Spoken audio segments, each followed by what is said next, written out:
Les frères et sœurs de Mons, sont-ils là, là? Est-ce que, juste, je peux voir juste vos mains, s'il vous plaît, là? Merci Seigneur. Que Dieu soit béni. Alléluia. Bonjour. Voilà. Père, nous bénissons ton nom pour ta fidélité. Seigneur, merci pour ton amour. Adonai, roi des nations. Seigneur, merci pour ta présence. Merci pour, Seigneur, mes frères et sœurs. Nous te confions, Seigneur, toutes choses. Nous voulons, Père très saint, te voir loué, glorifié, magnifié. Au nom de Yeshua. Seigneur, nous bénissons ton nom. Merci pour ta fidélité. Seigneur, en ton nom, nous te prions. Dieu d'Israël. Amen.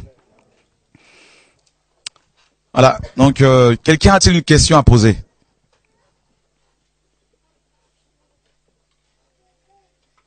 Oui.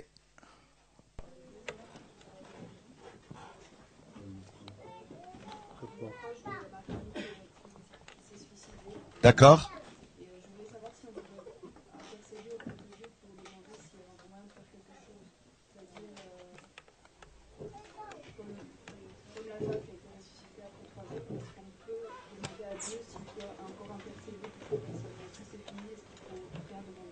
La personne s'est suicidée.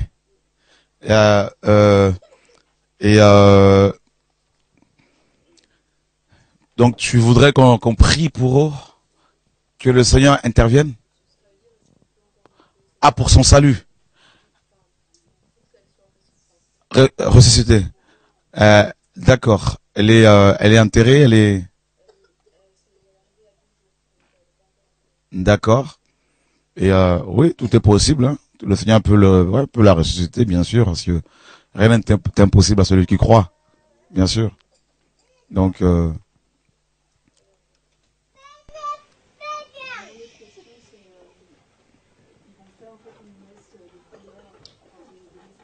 d'accord.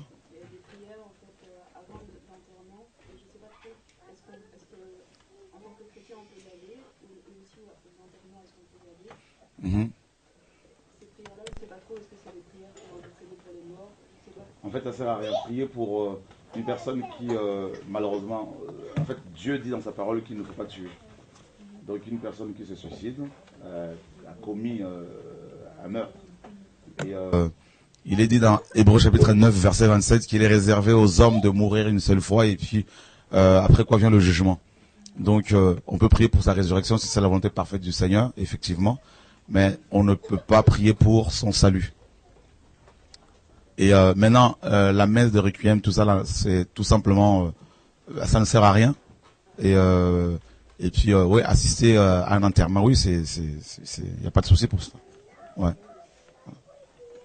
D'accord. Une autre question? Ouais. En fait, en ce moment, j'étudie beaucoup sur la prédestination. D'accord.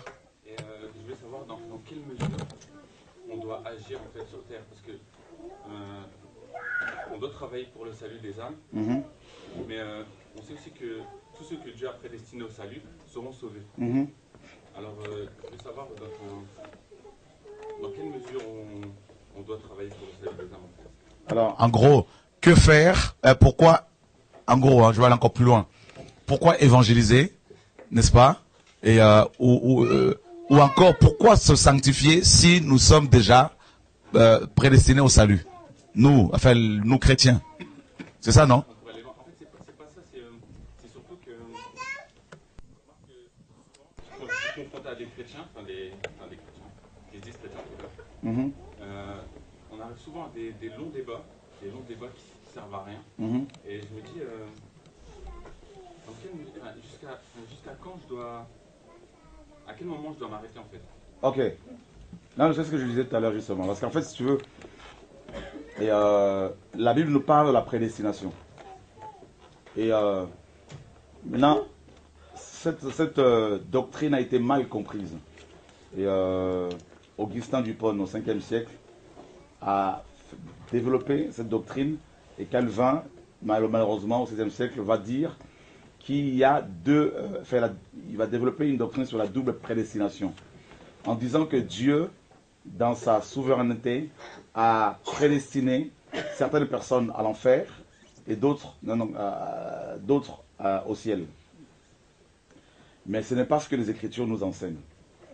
En fait, Dieu a destiné tous les descendants d'Adam à la vie éternelle. A prédestiné toute la descendance adamique à la vie éternelle. Parce que lorsqu'il a créé Adam, il ne l'a pas créé pour qu'il pêche. On est d'accord. Il ne l'a pas créé pour que ce dernier aille en enfer. Donc, il a créé pour régner éternellement. Donc, également ses descendants. Et en fait, comment peut-on développer alors la doctrine de la prédestination? En fait, Dieu, dans sa souveraineté, sait d'avance qui sont ceux et celles qui vont accepter le plan du salut et qui sont ceux et celles qui vont le refuser. D'accord? Maintenant, c'est vrai qu'il sait d'avance, le Seigneur, qui sont ceux qui vont aller en enfer, malgré le fait qu'ils vont entendre l'évangile. Mais ils iront quand même en enfer. Alors, que doit-on faire vis-à-vis de ces personnes? Doit-on se taire ou quand même leur annoncer l'évangile? S'il faut l'annoncer pour ne pas qu'elles disent lors du jugement qu'elles n'avaient pas entendu. D'accord? Maintenant, notre rôle à nous, c'est quoi? C'est par rapport aux chrétiens, aux religieux. C'est de parler toujours. Une ou deux fois. Et ne pas chercher à les convertir par la force, comme font les musulmans. On leur annonce l'évangile, la vérité. Si ces personnes l'acceptent, tant mieux. Si elles le refusent, eh ben, ça c'est l'affaire du Seigneur, Dieu le jugera. Mais nous, notre responsabilité, c'est d'annoncer, de parler. Pour que cela leur serve de témoignage. Est-ce qu'on peut prendre un passage justement qui corrobore ce que je dis dans Matthieu 24, 14?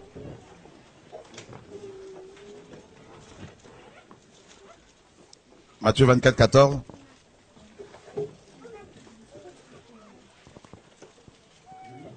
Oui. Cette bonne nouvelle du royaume sera prêchée dans le monde entier pour servir de témoignage à toutes les nations. Alors viendra la fin. Voilà, tu vois, cette bonne nouvelle du royaume sera annoncée dans le monde entier, pour servir de témoignage.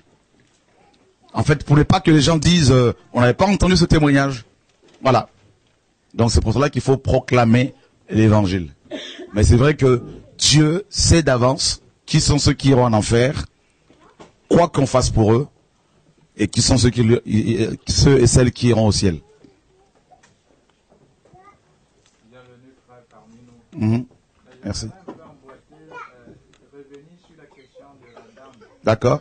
Voilà, est-ce qu'on peut prier pour mon frère qui est suicidé? Et vous avez cité un passage qui me venait en esprit, c'est Hébreux 9, 27, qui dit il est réservé à l'homme de mourir une seule fois. Après, quoi vient le jugement? Ce que je pense, néanmoins si je me trompe, mais j'aimerais juste savoir, lorsqu'on le salut de son âme, on la recherche ici, sur terre, tant qu'on vit. Déjà, et le Christ a dit, je suis le chemin, la vérité, la vie. Celui qui croit en moi a la vie, pas aura. Donc, au moment où tu crois, tu as déjà cette vie. Mais maintenant, comment quelqu'un, peut-être, durant tout son séjour, il n'a pas cherché ce salut, et peut-être toute sa vie. Et quand vous dites, on peut prier pour la résurrection, pour que Dieu change la messe, je ne comprends pas un peu, je suis un peu confus. Ok. Je ne comprends pas exactement ce que... Est-ce que tu crois en la résurrection? Bien sûr. Donc, la personne qui meurt sans Christ, on ne peut pas prier pour son salut parce que c'est fini pour elle. Elle est déjà jugée. Mais toutefois, si on est en face d'un cadavre, si Dieu nous met à cœur de prier pour sa résurrection, il faut le faire. J'ai eu à prier pour des personnes décédées que le Seigneur a ressuscité, comme la parole le dit. Oui, sans toutefois aussi être catholique. Mais je me dis, est-ce que c'est pas la même chose, c'est pas synonyme de la messe de Requiem? Pas du tout, la messe de Requiem, c'est le fait de prier pour que le Seigneur reçoive, donc pardonne à la personne décédée. Et maintenant, le fait que vous priez maintenant pour le cadavre, c'est pour que le Seigneur fasse quoi pour cette personne? Ben pour sa résurrection. Si c'est la volonté parfaite du Seigneur, parce que la parole le dit. Jésus-Christ a ressuscité Lazare 4 jours après sa mort. Est-ce que tu le sais? Ok, Tabitha était décédée. Pierre a prié pour sa résurrection. Élie a ressuscité un mort. Cela suppose que la résurrection et le salut, c'est deux thèmes différents. Alors. Mais en fait, est-ce que tu crois que Dieu peut ressusciter un mort? Est-ce que tu crois que tu peux prier pour un mort et que Dieu le ressuscite? Ben, où est le problème? Si on doit prier, si on peut prier pour que, si un cadavre, une personne meurt, si on prie pour sa résurrection. Donc. J'aimerais savoir, frère, je vous comprends. Mm-hmm. Mais est-ce qu'il y a une différence entre le salut et la résurrection? Parce que il y a une différence? La résurrection de cette personne, oui. Mais maintenant, quand vous dites maintenant, on ne peut pas, la messe de Requiem, c'est dans le but de demander que Dieu donne le salut à cette personne. Est-ce qu'il y a une différence? Donne le salut, c'est-à-dire sans qu'il y ait résurrection corporelle, physique. Oui, maintenant la différence entre résurrection et salut. Mais la résurrection, c'est le fait de recouvrer la vie terrestre, la vie matérielle et physique. Le salut, c'est autre chose, c'est le fait d'avoir la vie éternelle. Une personne qui n'a pas reçu le salut étant dans son corps physique et qui meurt comme ça, eh ben, il n'y a plus la possibilité pour elle d'avoir la vie éternelle dans l'au-delà. C'est fini. Tu l'as si bien dit. Le salut, c'est sur terre qu'il faut l'avoir. C'est dans la vie de tous les jours. C'est dans son corps physique. C'est étant dans cette vie que l'on peut avoir le salut en Christ. Mais si on meurt sans Christ, eh ben, si on n'était pas converti, ben, on est condamné. On va en enfer. Maintenant, si on prie pour la résurrection des morts, d'accord, comme dans la Bible, les personnes reviennent à la vie, et bien ces personnes-là, si le Seigneur les ramène à la vie, eh ben, elles peuvent aussi recevoir la parole, entendre la parole. Je me souviens une fois, frère, il y a au Cameroun, parce que je suis camerounais, il y a un évêque, on l'appelait Monseigneur Ndokmo, il a ressuscité sa maman. On a traité plutôt de cela d'exorcisme. Parce que vous saviez, bon, en fait, quelque chose que j'ai parfois remarqué. Est-ce qu'elle était réellement décédée? Elle était réellement décédée. On a traité même ce type de satanisme. Faut vérifier. C'est un catholique? Je dis un évêque de l'église catholique, de l'église. Ça m'étonnerait. Parce que je me dis le plus souvent. Parce qu'elle pouvait, je pense plutôt qu'elle avait fait une crise. Elle était décédée. Je suis témoin. Tu étais là sur place? Ouais, j'étais là. Tu l'as vu prier pour cette dame? Il a prié. Est-ce que tu étais là quand il a prié pour cette dame? Quand la dame est morte, quand sa maman, parce que c'était sa maman, elle était décédée. Est-ce que tu étais là quand il a prié pour elle? Quand il a prié pour elle, Ouais. c'était en plein culte. Tu étais là? Oui. La dame était, comment dire, sa maman était aussi avec vous en prière? Elle a piqué une crise? En fait, c'était comment on appelait en ce moment la messe de Requiem, en fait. D'accord. Oui, il est venu, il a prié pour sa maman. Et elle était décédée depuis combien de temps? 3 jours. T'es sûr de toi? Bien sûr, frère. Bien sûr. Parce que le problème, c'est qu'en Afrique, il y a des gens qui font des crises comme ça, et ils ne sont pas décédés, et on les déclare morts. Parce qu'on n'est pas beaucoup avancé sur le domaine. Tel aussi a été le cas de toujours bon, ça c'est un philosophe, Père Yebga, je ne sais pas si avec les Camerounais, il pouvait bien savoir l'histoire. Il a aussi toujours réussi. Il était païen? C'est un philosophe païen? Non. Non. Ce qu'il faut comprendre, en fait, il faut qu'on reste biblique. Un évêque catholique, s'il est vraiment évêque, c'est qu'il est forcément sataniste. D'accord? Parce que lors de l'ordination des prêtres catholiques, ils font allégeance à Lucifer. Et Satan ne peut pas ressusciter un mort. C'est impossible. D'accord? Donc, c'est pour ça que je te dis que cette dame avait fait une crise. Et je sais pas, mais elle n'était pas morte. Et elle avait fait une crise comme beaucoup de gens en Afrique, on les enterre parce qu'ils ont fait une crise, alors qu'ils sont pas forcément morts. On a vu des cas comme ça, où les gens étaient appliqués des crises et puis on les enterrait. Alors qu'ici, on peut faire des réanimations, tout ça, et les gens... Donc, si quelqu'un décède réellement et que la mort a été constatée, déclarée, il n'y a que Jésus-Christ qui peut, n'est-ce pas, réveiller cette personne-là. Parce que lui seul, comme il le dit dans Apocalypse 1:18, a les clés de la mort et du séjour des morts. Voilà. D'accord? Donc cette dame n'était pas du tout décédée. Moi j'ai une question en fait, c'est par rapport à quelque chose qui de plus en plus me taraude un peu. Tu venais de dire que si le Seigneur te met à cœur de prier pour lui, alors tu le fais. C'est justement à ce niveau-là, en fait, mon souci à moi personnellement. Je me dis, le Seigneur a déjà dit allez imposer les mains aux malades. Ça, en fait, personnellement, parce qu'en fait, j'ai l'impression que de plus en plus, je rencontre des gens qui sont malades, qui sont aveugles, qui sont... Et je sais pas. Ok, je comprends. Parce que par la foi, il faut aller imposer. Je comprends. Dieu dit, ça. Ok. En fait, nous avons la parole écrite. Il est dit, le Seigneur a dit que celui qui croit en moi fera les œuvres que je fais et il en fera de plus grandes. Nous sommes d'accord. Il a marché sur les eaux. Donc il a dit qu'on peut le faire. Fais une expérience, Henri. C'est écrit, hein. Va au bord de la mer. Hein. Essaye de marcher sur les eaux. En disant c'est écrit. Et je crois que si tu ne sais pas nager, tu risques de te noyer. N'est-ce pas? Pourtant c'est écrit. Maintenant, si tu entends une voix qui te dit va marcher sur les eaux, eh ben, tu dois te poser la question, est-ce que c'est biblique ou pas? Si c'est biblique, parce que tu as entendu la voix, le réma de Dieu. Et là, tu peux y aller. Regarde, Tabitha décède. Les saints, nous dit la parole, prient pour elle. Elle n'était pas ressuscitée. Maintenant, ils vont chercher Pierre, qui avait le don de miracle, que les disciples n'avaient pas. Et Pierre arrive et prie pour Tabitha et Dieu la ressuscite. Donc, il y a la parole écrite, il y a aussi le réma. Tu vois? Donc, tu te retrouves, hier, par exemple, ceux qui ont suivi tes vœux de vie. La sœur qui est venue, cette dame sourde que le Seigneur a guérie, elle est venue me voir avec son mari avant-hier. Donc, jeudi, pardon. Et je priais pour elle, il n'y avait rien. Je n'avais pas la conviction. Bon, je priais parce que, bon, ils ont fait des kilomètres, tout ça, et je leur recommandais au Seigneur. Et puis, au programme de réveil, samedi, donc, l'esprit vient sur moi et il me dit, va prier pour elle, et je vais la guérir. Tu vois? Donc, Dieu est souverain. Il faut être à l'écoute de son esprit. Il y a la parole écrite, mais aussi le réma. Le réma, c'est la volonté de Dieu parfaite pour cet instant-là. Tu vois? Je prends un autre exemple. Le Seigneur a dit que nous allons guérir les malades. Ok, mais pourtant nous prions pour les malades, mais tous ne sont pas guéris. Il y a plusieurs raisons. Premièrement, il y en a qui n'ont pas foi. Donc certains malades n'ont pas assez de foi pour être guéris. D'autres, c'est des gens qui prient qui n'ont pas foi en Dieu. Et encore, une autre hypothèse, c'est la volonté parfaite du Seigneur. Dieu ne veut pas que la personne soit guérie tout de suite.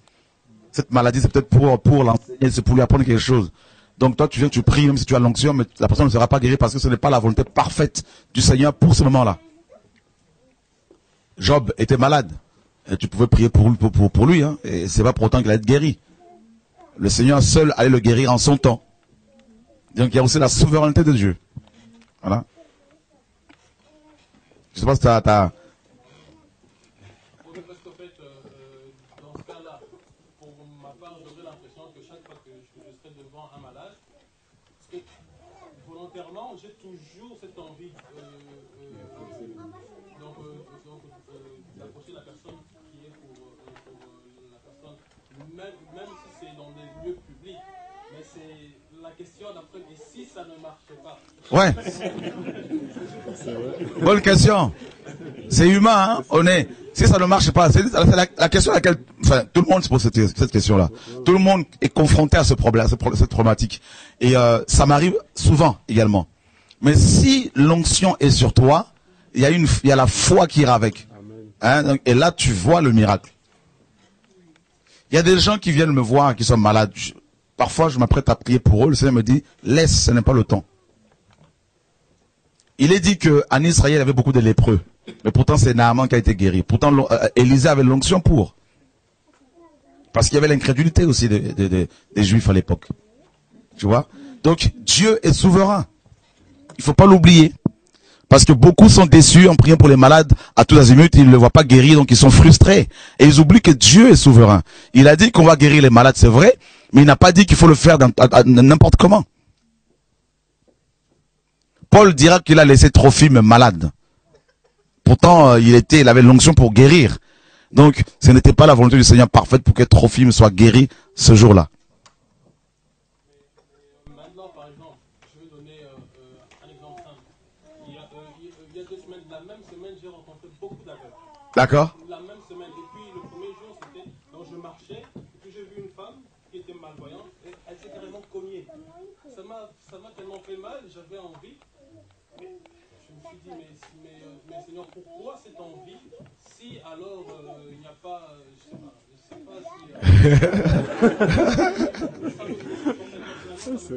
Ok, c'est normal.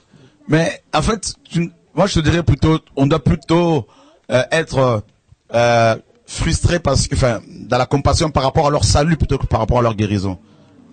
À quoi bon apporter la guérison aux gens physiques si ils n'ont pas la vie éternelle? Pas toujours. Après tant de miracles qu'il avait fait au milieu d'eux, ils ne croyaient toujours pas en lui. C'est écrit. Tu vois? Combien de gens n'avons-nous pas, pour qui on n'a pas prié, qui étaient malades, guéris, tout ça, et puis ensuite on le voit en train de faire n'importe quoi. Tu vois? Peut-être que Dieu veut que cette personne soit aveugle, pour ne pas qu'elle ait affaire à la convoitise, afin d'être sauvée. Toi tu viens, tu pries pour elle, et puis elle commence à voir, et puis, ah, bah dis donc, ah, il y a des belles femmes ici, là. Tu ne rends pas service. Donc tu ne peux pas être plus compatissant que la compassion.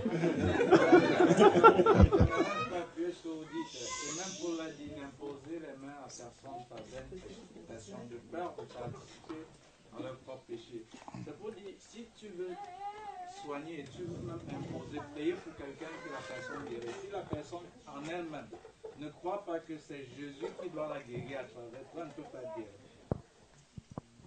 C'est pointant. Voilà pourquoi la volonté de Dieu est souveraine. Je voulais ajouter sur la fait. Donc c'est Dieu qui guérit à travers toi, mais ce n'est pas toi qui guéris. Mais il faut que la personne croie. Dis à cette personne, tu crois que Jésus peut te guérir. C'est maintenant Jésus qui agit à travers toi. Donc, voilà. L'autre question? Oui.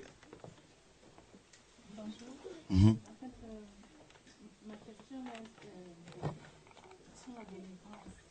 Donc, je me demande à quel moment nous sommes véritablement délivrés de toutes sortes de possessions. Parce que je me rends compte pour mon cas que malgré que je me force à me sanctifier, mes nuits ne sont toujours pas paisibles. D'accord.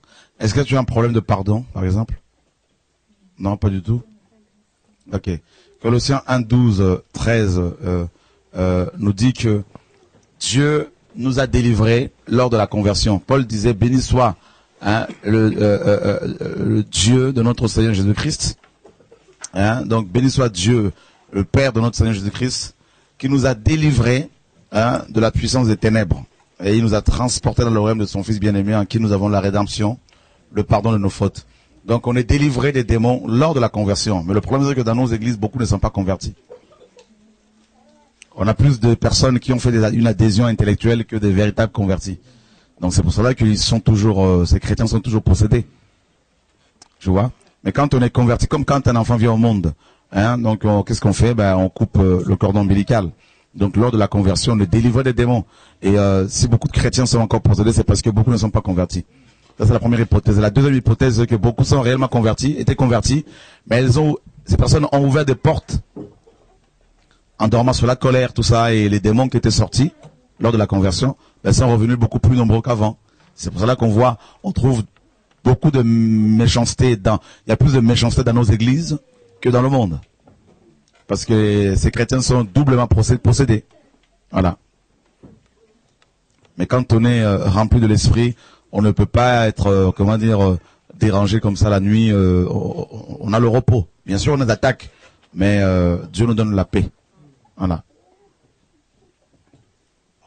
Est-ce que dans ces attaques-là, on vous atteint? Vous pouvez être attaqué, mais sans être atteint. Tout à fait. Que 1000 tombent à ta gauche, 10 000 à ta droite, tu seras point atteint, nous dit la parole. Maintenant, si tu es atteinte par des attaques de l'ennemi, il faut poser la question au Seigneur. Et il te dira. Peut-être qu'il y a des portes que tu as ouvertes, que tu ignores toi-même. Voilà.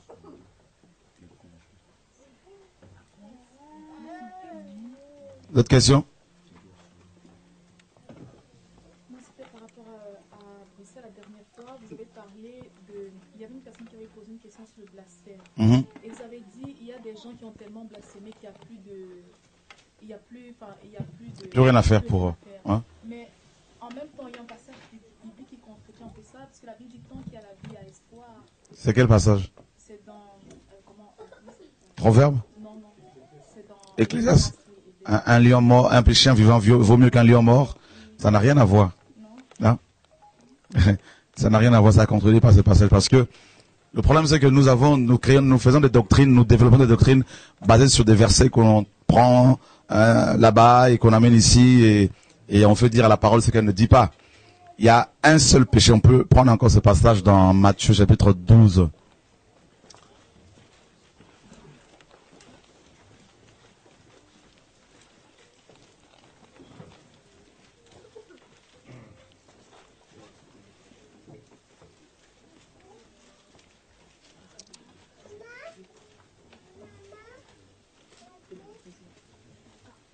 Ouais.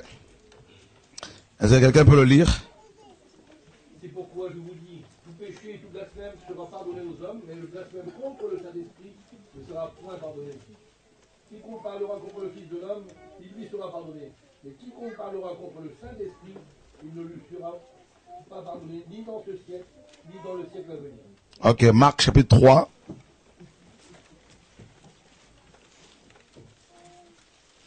Verset 29.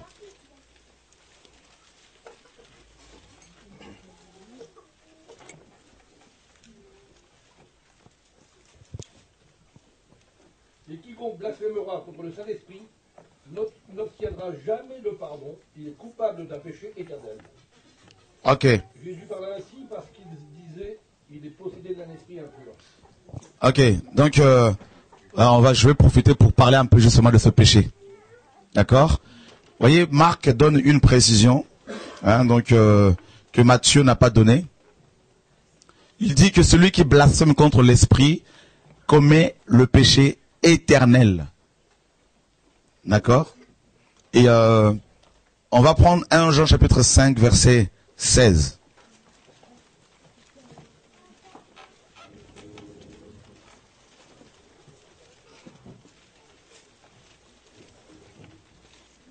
Si quelqu'un voit son frère commettre un péché qui ne mène point à la mort, qu'il prie, et Dieu donnera la vie à ce frère. Il la donnera à ceux qui commettent un péché qui ne mène point à la mort. Il y a un péché qui mène à la mort, ce n'est pas pour ce péché-là que je dis de prier. Toute iniquité est un péché. Voilà. Donc, Jean, qui était là, Jean l'apôtre, qui était là quand le Seigneur parlait de ce péché éternel, du péché éternel, va reprendre ce passage en disant que si quelqu'un voit son frère commettre un péché, n'est-ce pas, qui mène à la mort, eh ben, ça sert à rien de prier pour lui, en gros. Mais s'il pêche, s'il commet le péché qui ne mène pas à la mort, donc il y a 3 types de mort, bien sûr. Il y a la mort, comme vous le savez, physique. D'abord la mort spirituelle, c'est la séparation d'avec Dieu. D'accord? Il y a la mort physique, deuxièmement. Et la mort éternelle, ou encore la seconde mort. Donc quand Jean parle du péché qui mène à la mort, il parle de la mort éternelle. D'accord? Et les autres péchés mènent aussi à la mort. D'abord la mort spirituelle. Quelqu'un qui craint Dieu et qui pêche, il va mourir spirituellement. Mais pas forcément physiquement tout de suite, ni éternellement. Mais le blasphème contre l'esprit, n'est-ce pas, te tue spirituellement, physiquement, un jour, et puis éternellement. Et une fois qu'on a commis ce péché, eh ben, on ne peut plus prier pour toi, c'est fini. Je veux approfondir cela pour que vous compreniez bien. Hein, donc, voilà, je crois qu'on va pouvoir enseigner là-dessus. Donc, voyez, et le Seigneur nous apprend ici que, et Jean également, que ce péché, donc le blasphème contre l'esprit, concerne exclusivement les croyants. Parce que quand le Seigneur a parlé de ce péché, il en a parlé, n'est-ce pas, avec les Juifs qui avaient reçu la Torah, qui connaissaient la loi. Donc, on ne peut pas parler de ce péché aux païens, par rapport aux païens, parce qu'ils n'ont pas la connaissance, ils n'ont pas l'éclairage, on verra ça tout à l'heure. Et c'est le seul péché impardonnable. Alors, qu'est-ce que, concrètement, ce péché-là. Ça commence d'abord par l'attribution des œuvres de Dieu à Satan. Voilà pourquoi. Si vous n'êtes pas éclairé, ou si vous ne savez pas quel est l'esprit qui travaille avec un ministère, n'allez pas rapidement attribuer ses œuvres au diable. Parce que le blasphème contre l'esprit commence par, n'est-ce pas, ce péché. On attribue à Satan l'œuvre de Dieu. Et quand Yeshua est venu, on nous dit qu'il a reçu l'esprit, il avait reçu l'esprit sans mesure. Et tout ce qu'il a fait, la prédication, les guérisons, les miracles, tout ce que le Seigneur faisait, comme vous le savez, il le faisait sous, n'est-ce pas, l'influence de l'Esprit de Dieu. Et les Juifs qui avaient la Torah, les Juifs qui connaissaient les Écritures, ont attribué toutes ces œuvres au diable, au point de dire que Yeshua travaillait avec Belzébul, c'est-à-dire Baal, le prince de mouches, c'est-à-dire Lucifer lui-même, le diable, Satan. Et c'est pour cela que Yeshua disait que ces hommes, donc les pharisiens, les scribes et les chefs des Juifs, les sadducéens notamment, qui attribuaient ces œuvres à Satan, le Seigneur disait que ces hommes avaient commis le péché éternel. Alors, si le péché contre l'esprit se limite à l'attribution des œuvres de Dieu à Satan, ça veut dire que nous sommes tous mal barrés parce que nous avons tous, plus ou moins, attribué un ministère, les œuvres d'un ministère à Satan, parce qu'on n'avait pas la connaissance. Donc, ce péché ne se limite pas seulement, ça c'est le début, c'est le premier pas. Et une fois qu'on a attribué l'œuvre du Seigneur à Satan, en tant que chrétien, donc si on le fait, eh ben la première chose qui va avoir lieu, c'est quoi? C'est en fait l'esprit de Dieu sera attristé. D'accord? Éphésiens chapitre 4, verset 30. N'attristez pas le Saint-Esprit de Dieu par lequel vous avez été scellés pour le jour de la rédemption. N'attristez pas le Saint-Esprit de Dieu. Donc ça commence par là. On compare quand un chrétien pêche, parce que quand on attribue l'œuvre de Dieu à Satan, on pêche. D'accord? On pêche, même si on est ignorant, on pêche. Moi je vois des gens, combien de pasteurs, combien de chrétiens, n'est-ce pas, attribuent l'œuvre que Dieu fait dans nos vies, dans ma vie, à Satan. Eh bien, l'esprit à chaque fois est attristé. Et c'est un ordre, hein? N'attristez pas le Saint-Esprit de Dieu. Alors, ça c'est la première étape, hein, dans le blasphème de l'Esprit de Dieu.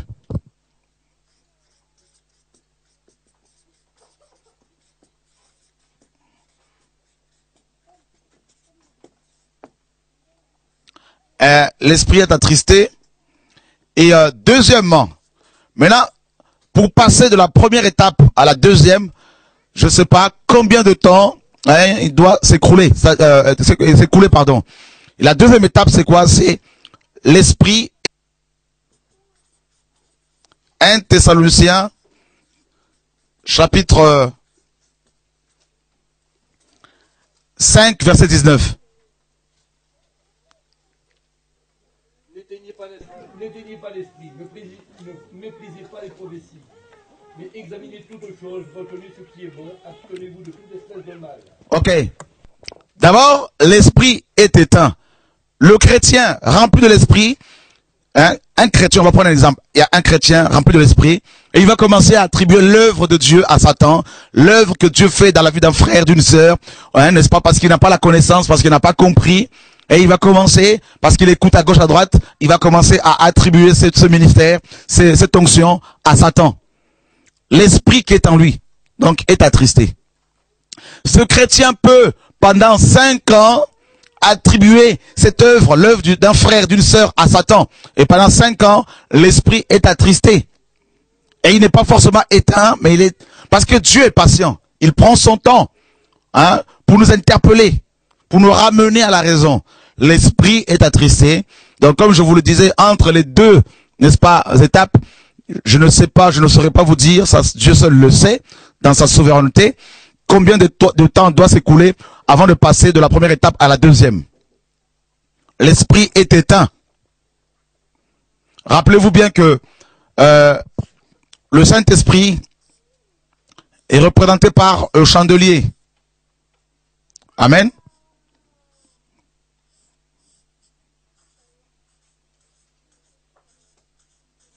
Voilà, le chandelier, c'est l'image de l'église, comme vous le savez. Et les 7 lampes représentent, n'est-ce pas, les 7 esprits de Dieu. Donc, le Saint-Esprit, la lumière du monde. Donc, dans un premier temps, l'Esprit de Dieu est attristé. Ensuite, si on persévère dans ce péché, et il va être éteint. Et là, la personne, donc, en l'occurrence, le chrétien, l'apôtre, le pasteur, le diacre, l'ancien, va être mort spirituellement. D'accord? La personne meurt spirituellement. L'esprit est éteint. Et c'est pour cela que Paul disait, n'éteignez pas l'esprit. Et il disait à Timothée, dans 1 Timothée, 2 Timothée chapitre 1er, verset 6, qu'est-ce que Paul disait là?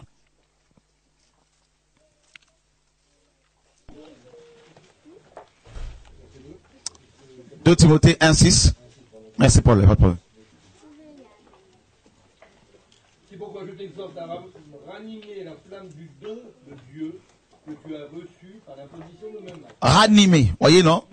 Ranimer, rallumer, parce que la flamme peut, n'est-ce pas, être éteinte. D'accord? Si l'esprit est attristé, si tu continues, tu persévères dans le péché, notamment dans n'importe quel péché, hein, donc il finira par être éteint. C'est pour cela, vous allez voir, hein, dans la plupart de nos églises, hein, des chrétiens qui étaient zélés hier, n'est-ce pas, et qui, à cause des combats, à cause des difficultés, ben, ils sont éteints. Et quand on est éteint, eh ben, on crée la religion. On devient baptiste, on devient pentecôtiste, on devient presbytérien, méthodiste, église indépendante. C'est la religion. Et puis on se contente du culte, n'est-ce pas, de dimanche. Et on s'en réjouit. C'est tout. Et on vit essentiellement sa vie chrétienne le dimanche. Lors du culte. C'est tout. Et la semaine, eh ben, on va vaquer à ses préoccupations, à ses occupations, et on ne va pas forcément témoigner à ses voisins, à sa famille, n'est-ce pas? On est religieux, on est éteint. Et le Seigneur disait ceci, regardez, on est mort, hein? Regardez, Apocalypse. Merci Saint-Esprit, c'est lui qui me donne tous ces passages. L'église de Pergame.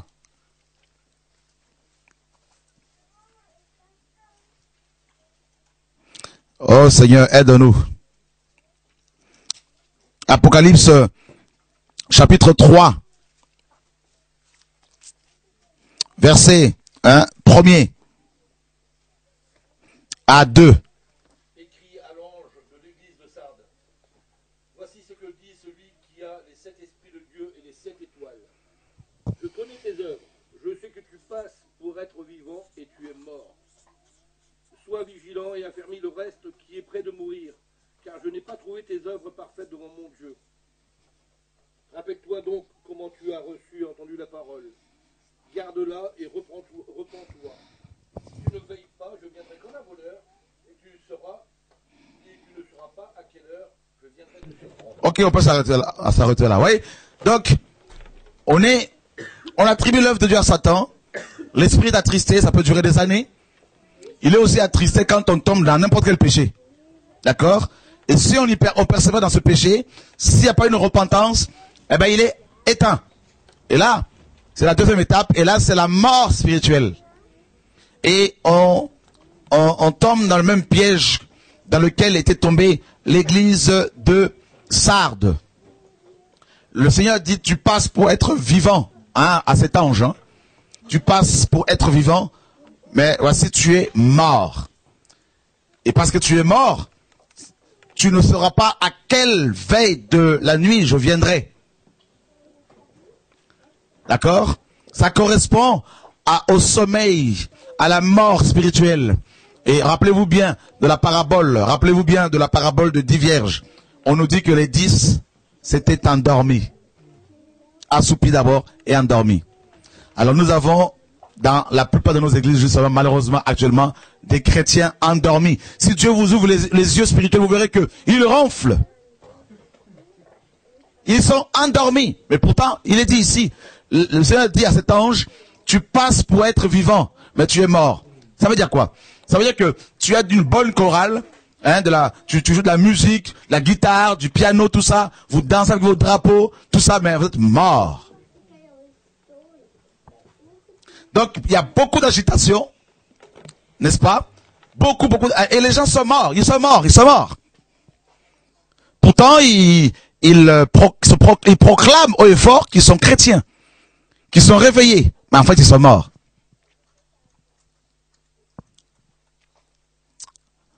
Voyez, la mort, c'est grave, hein? Et ce qui est grave aussi, c'est quoi? C'est que beaucoup de personnes qui se convertissent dans ces églises, ils naissent, donc ces hommes et ces femmes, dans la mort. Vous avez vu Marie de Magdala et ses amis, quand elles sont parties au cimetière pour embaumer le corps du Seigneur, elles avaient acheté des aromates, du parfum. Hein, des aromates, c'est-à-dire en gros du parfum, pour aller adorer Dieu dans un cimetière. C'est l'état de nos églises. Ce sont des cimetières. Et chaque matin, les gens prennent leurs aromates, leurs parfums, et ils vont, n'est-ce pas, embaumer le corps du Seigneur. Et les anges, n'est-ce pas, qui leur avaient été envoyés, leur ont dit, pourquoi cherchez-vous parmi les morts celui qui est vivant? C'est pour cela que dans nos bâtiments d'église, les gens ne voient plus, on ne voit pas Dieu. On va le chercher dans ces bâtiments, dans ces églises de maison. Pourtant, dans Apocalypse 3:20, le Seigneur dit, voici je me tiens à la porte et je frappe. On l'a mis dehors.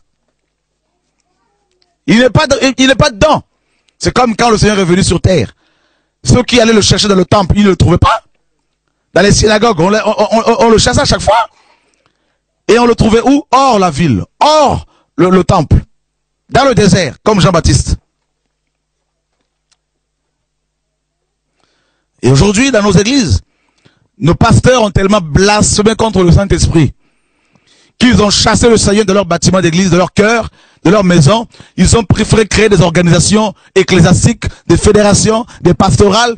Ils se sont, mes amis, ils ont mis en place la synagogue de Satan. Et ils sont contents parce qu'ils se congratulent les uns les autres. Ils se font du bien. Et ils ne se rendent même pas compte qu'ils ont perdu le salut.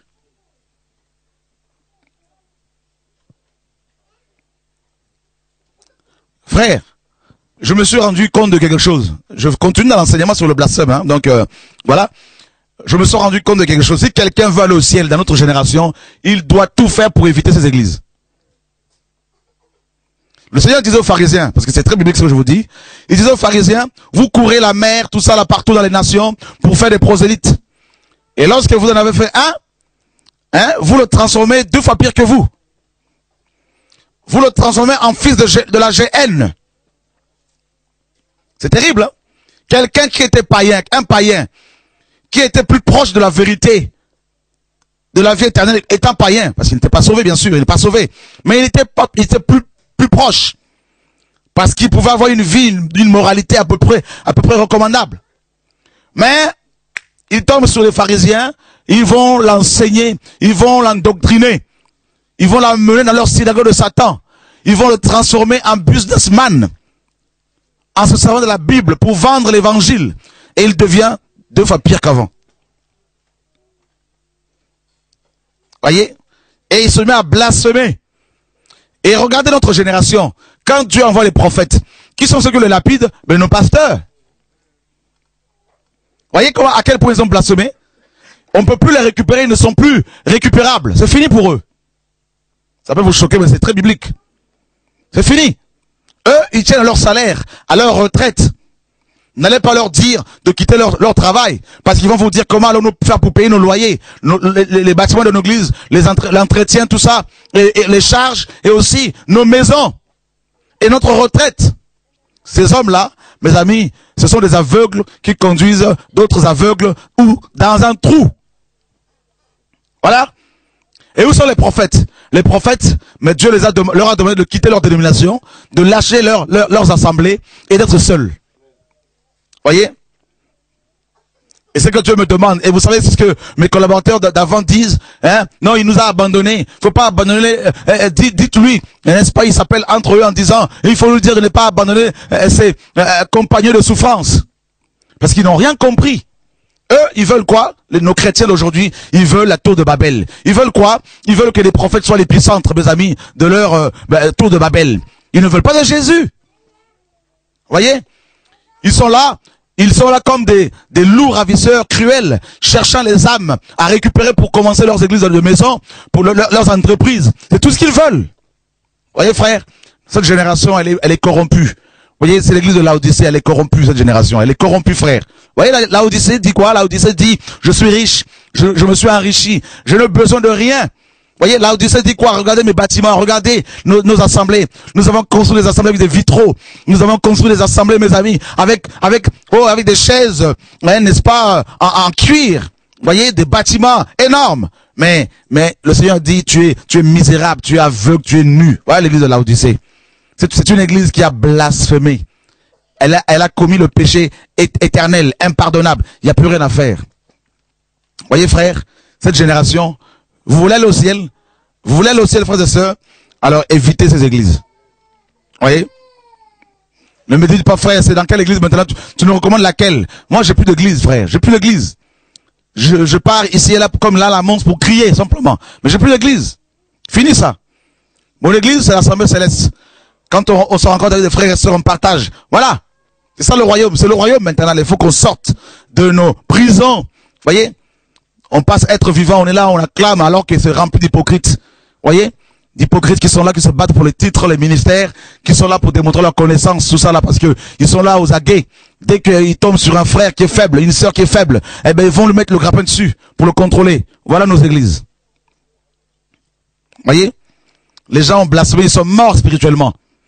Ça chante, ça loue, ils sont en soutane, ils sont en costume et cravate, ils sont, mes amis, en soutane, les chantres, vous avez à l'américaine, du gospel, mais ils sont morts. Vous voyez? Ça cache, leur soutane cache leur saleté en dessous. Vous voyez? C'est comme Adam, qui était nu, qui avait perdu son vêtement, le vêtement que le Seigneur lui avait donné la gloire, la nuée, et maintenant il va se faire des vêtements avec des feuilles de figuier, vous voyez, pour pouvoir s'approcher de Dieu avec des feuilles de figuier. C'est ce que beaucoup de pasteurs font.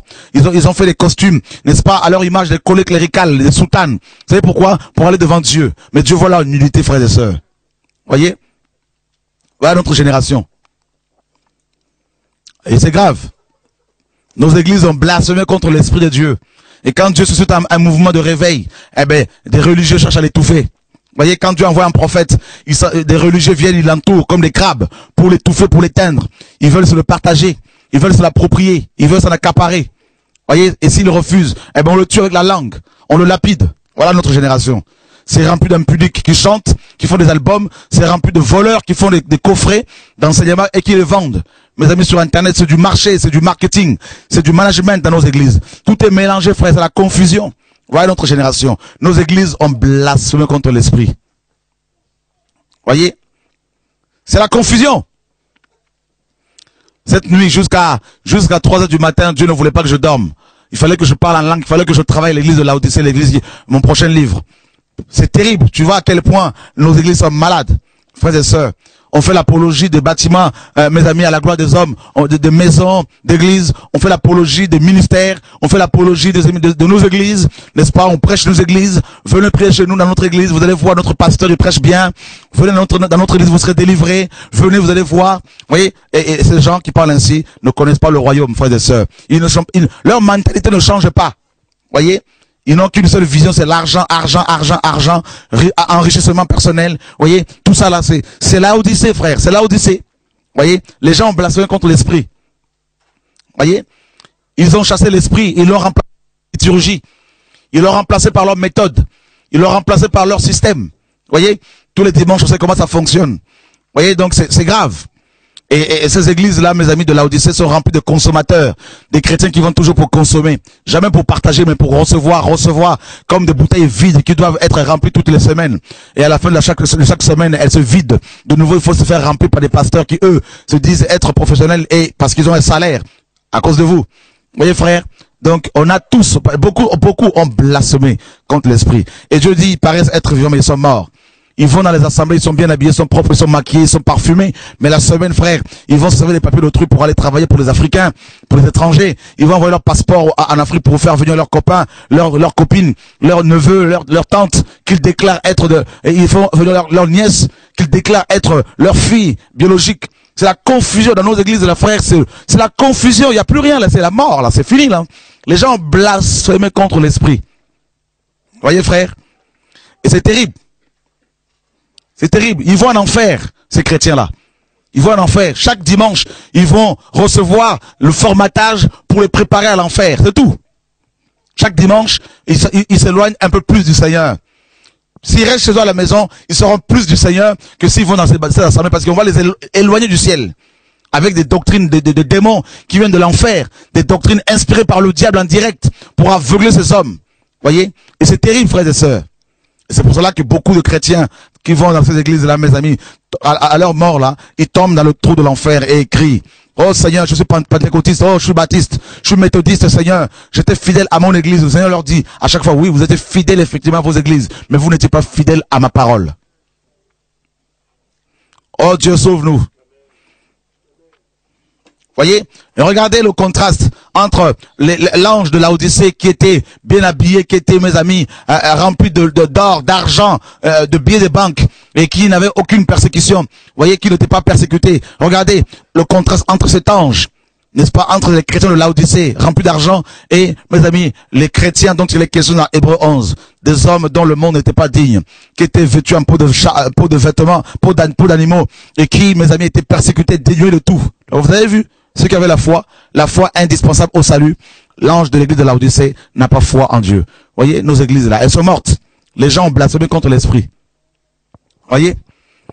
C'est pour cela les conversions des sorciers en public, on ne le voit plus. Comme dans Acte 19. Ils ne se convertissent pas. Vous savez pourquoi? Parce qu'ils voient que les pasteurs, quand ils viennent dans nos assemblées, les sorciers voient bien que les pasteurs sont comme eux. Ils sont possédés par les mêmes démons qui travaillent avec eux. Voyez, frère? Il voit bien que les pasteurs sont possédés. Alors comment voulez-vous qu'ils confessent le péché? Parce que c'est dit, si on confesse, ces hommes n'ont pas assez de puissance pour prier pour nous. Satan va nous tuer. Alors autant servir Satan parce qu'il ne voit pas une puissance au-dessus de celle de Satan. Voyez? Donc c'est pour cela qu'il n'y a pas ces conversions-là. Les gens sont morts. C'est l'église de Sardes. C'est la mort spirituelle. Une église qui a blasphémé contre l'Esprit de Dieu. Voyez? La lampe est éteinte. Voyez, frères et sœurs? Et c'est grave. Moi, à Paris, j'ai des combats même avec les gens que j'ai formés depuis des années. Vous savez pourquoi? Parce que beaucoup ne veulent pas me lâcher. Bien qu'ils soient autonomes, ils ne veulent toujours pas me lâcher. Voyez? Et à chaque fois, je dois leur dire, je suis seul. Laissez-moi seul. Je fais ma route avec le Seigneur, seul. Et je ne ferai pas de concessions avec vous. Pas de compromission, frères et sœurs. Même si vous devez me lapider, je ne lâcherai jamais la vérité, frères et sœurs. Voyez? Ils ont besoin des gourous, ils ont besoin d'être contrôlés. Ils cherchent des veaux d'or. Voyez? Comme les Moïse, comme les enfants d'Israël au pied de la montagne. Voyez, ils ont besoin de veaux d'or. Ils mettent la pression sur Aaron pour que Aaron leur fasse des veaux d'or. Aaron, aujourd'hui, ce sont des pasteurs de l'église de Laodicée et de Sardes. Ils ont subi la pression de la part du peuple parce que le peuple veut des veaux d'or. Voyez, frère, le blasphème contre l'Esprit de Dieu. On a des grosses Bibles. Frères et sœurs, c'est bien, on est gentils. On est content d'avoir de telles Bibles, frères et sœurs, mais on n'a aucune crainte de Dieu, aucune révérence. Voyez, frères et sœurs, on est complètement dans la compromission. Cette génération, elle est perdue. Voilà. Je suis convaincu que ces chrétiens d'aujourd'hui, tellement qu'ils portent la Bible sous leurs aisselles sentent la Bible. Tellement qu'ils sont toujours avec leur Bible. Mais quand on vérifie dans leur cœur, frère, c'est plein d'hypocrisie, plein de mensonges, plein de sorcellerie, plein d'impudicité, d'adultère, de convoitise. Voilà nos chrétiens d'aujourd'hui, frère. Des hommes qui prient, mais à la maison, c'est des dictateurs. Voyez? Des femmes qui prient à la maison, c'est des Jézabel. Voilà notre génération. Ce sont des gens qui ont blasphémé. Il n'y a plus rien à faire pour eux. La parole n'a plus aucun effet sur eux. Vous pouvez parler sur la sanctification. Ils vont être secoués pendant quelques secondes. Mais quand ils vont sortir de la frère, ils vont tout oublier. Voilà notre génération. Et les vrais chrétiens, on le trouve où? On le trouve dehors. On le trouve chez eux. Ils suivent Jésus-Christ de Nazareth. Ils ont une relation avec le Seigneur. Voilà notre génération. Voyez? Alléluia. Que Dieu nous garde. Dieu m'a dit, il faut crier. Il m'a sorti de tout ce système, il me sort encore. Et on veut me faire revenir encore là-dedans. On veut s'accaparer. C'est comme des crabes qui sont là mes amis, qui ne veulent pas te lâcher. Parce qu'ils se disent que derrière ce monsieur, nous allons manger comme hier. C'est fini tout ça, là, frères et sœurs. Vous allez manger la parole de Dieu. C'est fini tout ça, là. C'est fini. Fini. Plus ça va, plus j'ai l'impression que réellement on risque de me lapider physiquement. Je leur ai dit à Paris, je dis au pasteur à Paris il y a 4 jours, je leur ai dit au pasteur là-bas aux anciens, j'étais avec eux, je leur ai dit, vous êtes des pharisiens tous ici, là, vous êtes des pharisiens, vous êtes charnés, vous n'avez rien compris. Dans vos églises, là, c'est la mort, il n'y a aucun fruit. Tout ça là, vous voulez vous agripper à moi, tout ça là pour faire vos business, c'est fini. Je veux vous dénoncer aussi à l'intérieur, à l'extérieur, comme je le fais frère. Je suis solitaire, je crie. Voilà, faut tout casser, tout ça là, c'est du passé frère. Voilà. Ça plaît pas, mais c'est pas mon problème. Moi-même, je me dénonce. Donc, tout le monde doit se dénoncer au nom de Jésus. Voilà. Alléluia. Vous avez vu ce chant? Vous avez vu ces chansons que vous écoutez? Vous avez vu ces musiciens qui viennent d'Afrique ici pour se faire de l'argent comme Atoms et Nadège? Ce couple, mes amis, paganisés, babylonisés. Mes amis qui font des concerts, des formations à 30 €, mes amis. Vous avez vu ça, frères et sœurs? Des voleurs. Et c'est vous qui achetez leurs albums. C'est vous qui les écoutez. Vous faites avancer le royaume de Satan. Et en même temps, vous allez vers le Seigneur. Vous faites de mélange. Voyez? Vous avez vu des groupes comme Exo en France? Ça fume. Ça demande des cachets. Vous avez vu? Avant de chanter. Nous sommes dans l'église de Laodicée. Les évangélistes, il faut les payer, ils ont des cachets. Avant de venir prêcher chez vous, il faut un cachet. Il y en a, c'est 500 €. D'autres, c'est 1000 €. C'est comme ça fonctionne, frères et sœurs. Voilà. Les chantres, là, quand vous les faites venir comme à Don l'Éternel, tout ça, il y a un cachet. Hein, il vous dit c'est 10 000 € tout ça là, avant de venir tout ça là. Vous avez vu comment c'est Babylone. Vous ne voyez pas que, frères et sœurs, que c'est la fin de temps. Vous ne voyez pas que c'est la fin de temps. Vous ne voyez pas qu'on est à la fin, que tout est fini. Ouvrez les yeux. Ils ont blasphémé contre l'esprit. Ne priez plus pour eux, ça sert à rien. Priez pour vos familles, pour vos enfants, pour vos vies. Voilà. Priez pour les païens pour que Dieu les éclaire. Mais eux là, ils ont déjà la parole, ils ont déjà atteint le point de non-retour. C'est fini. Vous avez vu? Ils voyagent avec leurs livres quand on les a vus dans les églises pour vendre. Vous avez vu Paul quand il a écrit ces lettres-là? Regardez, prenons l'exemple. Colossiens chapitre 4, verset 16. Oh Dieu, sauve-nous.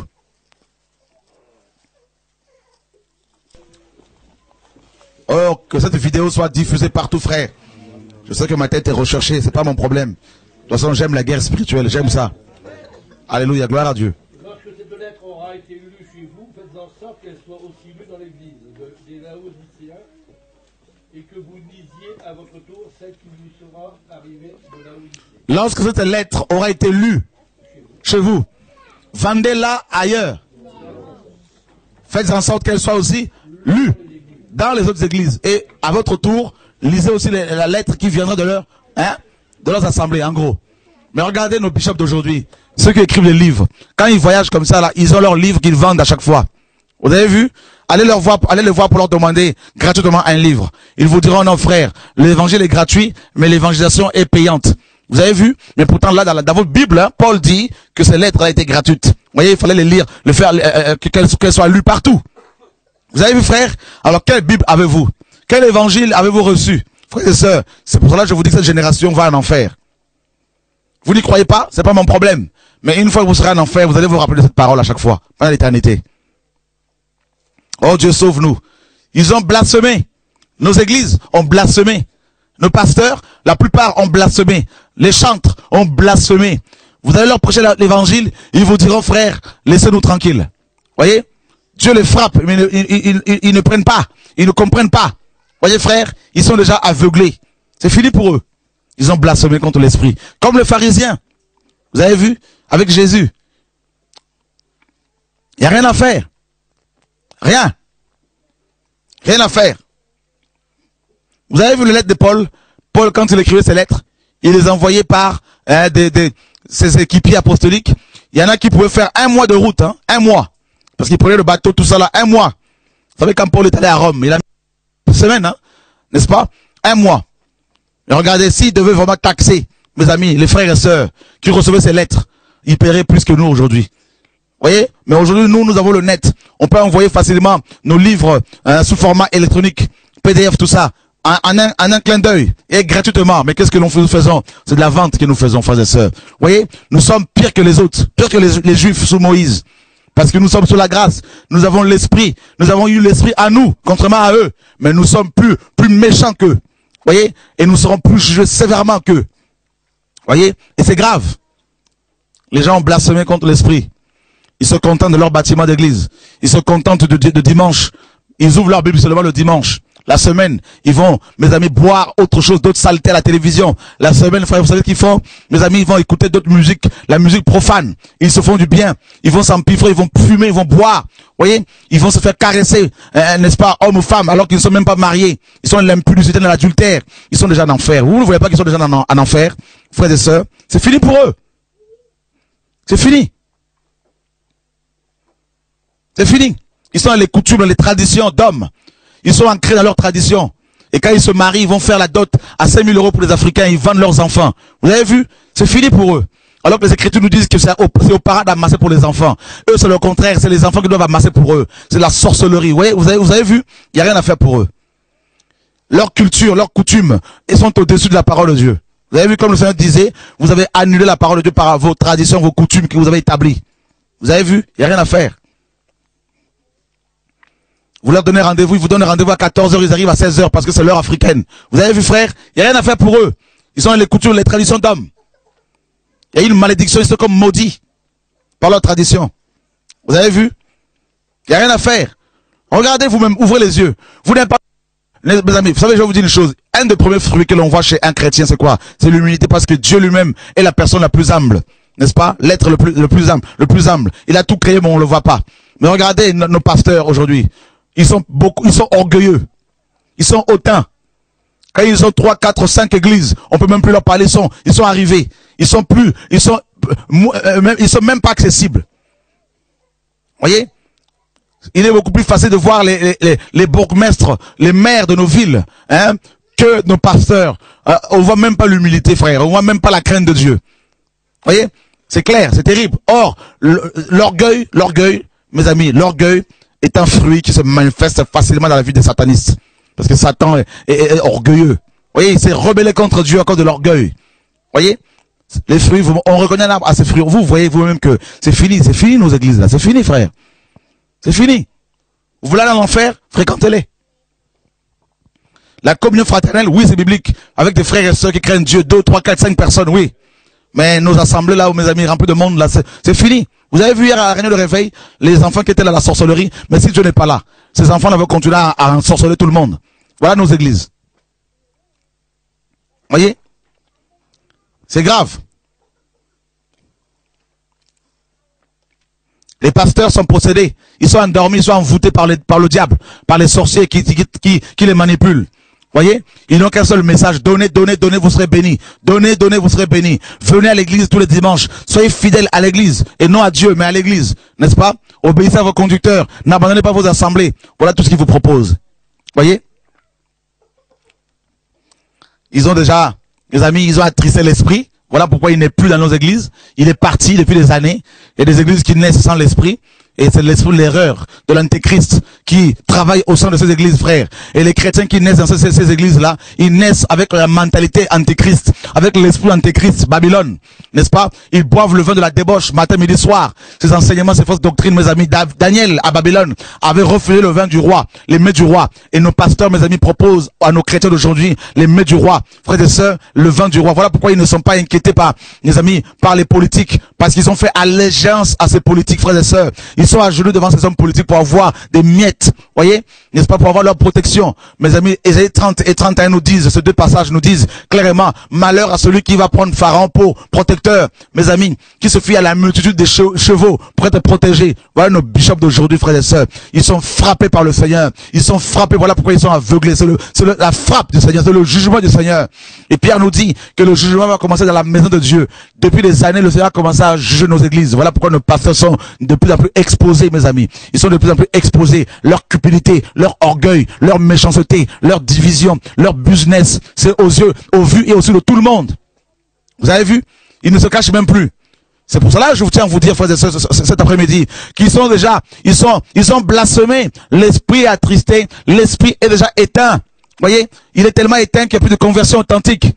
Voyez, il n'y a plus de confession publique. Et quand il y a un réveil quelque part et que les chrétiens se mettent à confesser publiquement des païens, on dit non, il ne faut pas exposer la vie des gens. Et il faut la sagesse, il faut cacher ça. Voilà la culture encore qui prédomine, frères et sœurs. Alors que Acte 19 nous dit clairement que ceux qui avaient pratiqué les arts magiques venaient confesser publiquement leurs péchés. Mes amis, devant tout le monde. Voilà nos églises, frères et sœurs. On ne connaît pas l'église, on ne connaît pas la puissance de Dieu. Et quand Dieu agit quelque part, les chrétiens même disent, c'est ça, le diable. C'est Satan qui opère. Parce qu'ils n'ont jamais vu la puissance de Dieu se manifester. Parce qu'ils sont nés dans Babylone, frères et sœurs. Vous avez vu? C'est terrible. C'est terrible. Ils n'ont connu que Babylone. Et quand on leur dit de sortir de Babylone, ils ne savent pas où aller. Ils ne veulent pas parce qu'ils n'ont pas foi. Par la foi. Ils veulent marcher par la vue. Vous avez vu? À Babylone, ils ont été habitués à manger de la chair, de la viande. Ils ont été habitués, mes amis, à boire du vin. Et ils ne veulent pas connaître, mes amis, le désert, hein, la souffrance dans le désert, la foi. Mes amis, ils ne veulent pas confronter les serpents venimeux. Ils ne veulent pas confronter les scorpions venimeux dans le désert. Parce qu'ils ont été habitués, mes amis, au confort. Ils se sont conformés au siècle présent, frères et sœurs. C'est ça la mentalité catholique et romaine. Vous avez vu l'église romaine? Eh ben voilà, c'est ça, mes amis. C'est ça nos églises aujourd'hui, là, frère. C'est pour cela que nos pasteurs reviennent encore à l'église romaine, avec des soutanes, avec l'ordination, tout ça là. Ils ont blasphémé contre l'esprit. L'esprit est éteint, c'est fini. C'est fini. Et quand Dieu envoie des prophètes comme Hérode, mes amis, Hérode a fait décapiter Jean par sa femme Hérodias. Vous avez vu? C'est la danse.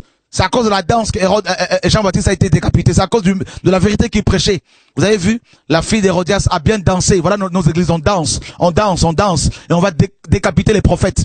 Vous avez vu la musique dans nos églises, mes amis? Elles paraissent vivantes, mais elles sont mortes. Hein, du Kofi Olomide dans nos églises. Du Magic System dans nos églises. Hein, du Papa Wemba dans nos églises, frères et sœurs. Hein, du Caleb dans nos églises. Vous avez vu du Rally, hein, c'est ça, non? Dans nos églises. Frères et sœurs, c'est Johnny Hallyday dans nos églises. C'est le monde, c'est fini là. Nos églises, là, frère, c'est Satan qui habite là-dedans, là, frères et sœurs. Et vous avez vu dans 2 Thessaloniciens chapitre 2, il est dit que Satan va s'asseoir dans le temple, se proclamant lui-même Dieu.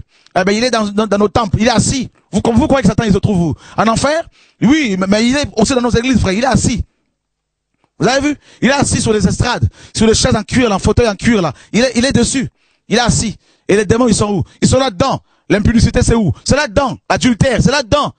Divorce et remariage, c'est là-dedans. Vous croyez qu'ils sont où les démons? Ils sont dans ces bâtiments d'église, frères et sœurs. Vous croyez qu'ils sont où? À la basilique Saint-Pierre, ils sont là-bas, frères et sœurs. Vous croyez qu'ils sont où, frères et sœurs? Quand vous prenez la scène dans vos églises, là, vous croyez qu'il y a quoi? Vous participez à la table des démons, à la table de Satan et à la table du Seigneur. C'est le mélange, frères et sœurs. Voilà. Ils sont ni froids, ni chauds. Ils sont tièdes. Voilà pourquoi Dieu les a vomis. Vous savez pourquoi Dieu, le vomissement, vous savez ce que c'est, frère? Le vomissement? Eh ben, on vomit parce que, on vomit les toxiques qui peuvent contaminer les autres cellules. Voilà pourquoi Dieu vomit l'église de Laodicée, pour ne pas contaminer, pour pas qu'elle contamine les autres chrétiens qui aiment le Seigneur. Vous avez vu? Frères et sœurs? C'est terrible. Et quand on a vomi quelque chose, on peut plus le manger, c'est fini. Vous avez vu? La tiédeur. Mes amis, alléluia, que Dieu nous aide. Mes amis, au XVIIIe siècle, quand il y a eu la tiédeur de l'église méthodiste, Dieu a suscité, mes amis, William Booth. Mes amis, 19e siècle, 20e siècle, pardon, 20e siècle, hein, pour amener un autre vent de l'esprit. Vous avez vu? Au 16e siècle, Dieu va susciter, mes amis, Calvin, Luther, tout ça, parce que l'église catholique était complètement morte, tiède. Et Dieu va, n'est-ce pas, susciter ces hommes pour amener un autre vent. Vous voyez, nos églises sont malades, c'est malade, elles sont malades. Moi là, j'en veux plus. Moi, j'en veux plus. J'en veux plus. Ça m'intéresse plus. C'est pour ça que ne cherchez pas à savoir Chora, il est où. On va prier avec lui. C'est fini tout ça, la frère. Chacun pour soi, mes amis. D'abord, chacun doit développer sa relation avec le Seigneur. Et on se retrouve comme ça, on s'encourage. Chacun va repartir dans son champ pour chercher Dieu, frère. C'est fini ça, c'est fini. Fini. On a pendant des années cherché à s'abriter sous l'ombre des prophètes, des apôtres. Tout ça là, c'est fini, frère. Les vrais prophètes eux-mêmes cherchent l'ombre de l'Éternel. Celui qui demeure sous l'abri du Très-Haut. Hein? Alléluia. Repose à l'ombre du Tout-Puissant. C'est ce que la parole nous dit. Psaume 91, 1, 2. C'est ce qu'il faut rechercher au jour d'aujourd'hui, frère. C'est fini. Vous savez pourquoi beaucoup de gens n'arrivent pas à changer? Pourquoi beaucoup de pasteurs ne changent pas? Pourquoi beaucoup de chrétiens ne changent pas de mentalité? N'est-ce pas? Pourquoi ils restent toujours dans le péché? C'est parce que l'esprit est atteint. L'esprit est éteint, pardon. L'esprit est éteint. Voilà pourquoi, comme l'esprit seul peut convaincre du péché, mais étant donné qu'il est éteint, eh ben, les gens ne peuvent pas être changés. Voilà. C'est aussi simple que ça. 10 cantations d'église, ils ont des cartes de membres. Ils ont reçu le baptême. Ils ont leur diplôme de baptême. Ils sont contents, ils sont fiers d'avoir leur diplôme. Ils les affichent chez eux. Ils le placardent sur leur mur. Mes amis, mais ils sont toujours impudiques. Vous savez pourquoi? Parce que l'esprit est éteint. Voilà. Ils ont des visions, des projets. Oh, on va faire ci, on va faire ça. On va faire ci, on va faire ça. C'est des visions charnelles. Vous savez, charnelles. On leur pose la question, quelle est votre vision? C'est d'avoir la plus grande église de Belgique. Voilà, voilà leur vision. Voilà leur vision. Vous pensez que vous allez dépasser les musulmans? Ils sont plus d'un milliard là-bas, plus de 600 millions là-bas à la Mecque. Chaque année à leur pèlerinage là. Vous pensez que vous allez les dépasser? Pas du tout. Voilà. Et vous pensez que parce qu'il y a la foule comme ça que Dieu agrée? Non. Voilà. Voilà Babylone.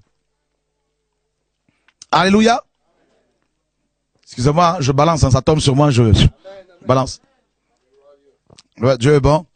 Voilà, que Dieu soit béni. Alors la troisième et dernière étape, mes amis, eh ben, l'esprit est ôté. Vous voyez?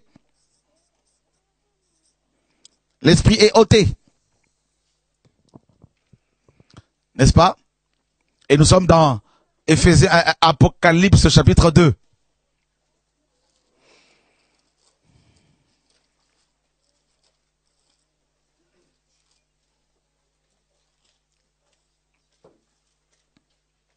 Verset 5. Souviens-toi donc de où tu es tombé, repens-toi et pratique tes premières œuvres, sinon je viendrai à toi et je t'aurai ton chandelier de la place, à moins que tu ne te repens. Amen. Vous avez vu ici la troisième étape dans le blasphème contre l'esprit. D'accord? L'esprit qui est ici là, qui était éteint. Le chandelier était encore là. Donc on pouvait toujours rallumer l'esprit avec une huile fraîche. D'accord? Mais étant donné que la personne persévère dans le péché, eh bien l'esprit va être ôté. Et si l'esprit est ôté, mes amis, la personne perd le salut. Alors on vous a fait croire qu'on ne peut pas perdre le salut, n'est-ce pas? Ah ben mes amis, laissez-moi vous dire qu'on peut perdre le salut, parce que la parole, sinon la parole ne parlerait pas de l'apostasie, de l'abandon de la foi. Si quelqu'un abandonne la foi, c'est qu'il a eu cette foi-là. C'est que cette personne était sauvée, n'est-ce pas? Donc voilà, il faut vraiment faire attention, frère. Même Paul disait que il craignait d'être désapprouvé après avoir prêché aux autres. Même le grand apôtre avait cette peur-là. Voyez? Oh oui. Regardez, frères et sœurs, nous sommes et là l'esprit est ôté. Quand l'esprit est ôté, vous savez ce qui se passe? 2 Thessaloniciens chapitre 2. Voyez? Vous connaissez l'histoire de Saül. Saül, le roi d'Israël, avait le Saint-Esprit, n'est-ce pas? Et quand Dieu a enlevé son esprit, qu'est-ce qui s'est passé? L'esprit d'égarement, venant de l'Éternel, l'a rempli. Et comment il est mort? Il est mort, on lui a coupé la tête. Et où est-ce qu'on avait mis sa tête? Dans le temple de Dagon. Vous vous rendez compte? Dans le temple de Dagon. Dagon, c'est le dieu poisson. La sirène des eaux. Ah oui. C'est pour vous montrer que Saül est en enfer. Voilà. Il n'y a plus rien à faire. Vous avez vu, frères et sœurs?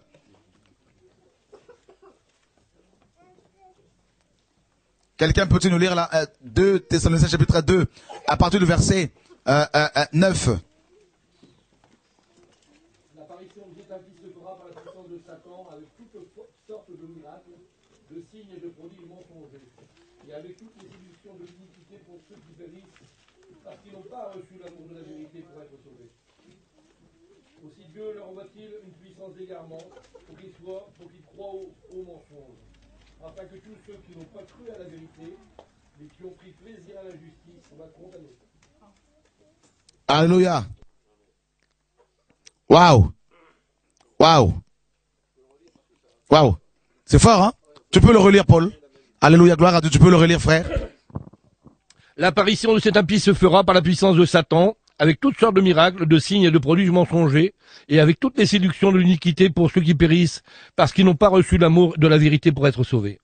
Aussi Dieu leur envoie-t-il une puissance d'égarement pour qu'ils croient au mensonge, afin que tous ceux qui n'ont pas cru à la vérité, mais qui ont pris plaisir à l'injustice, soient condamnés.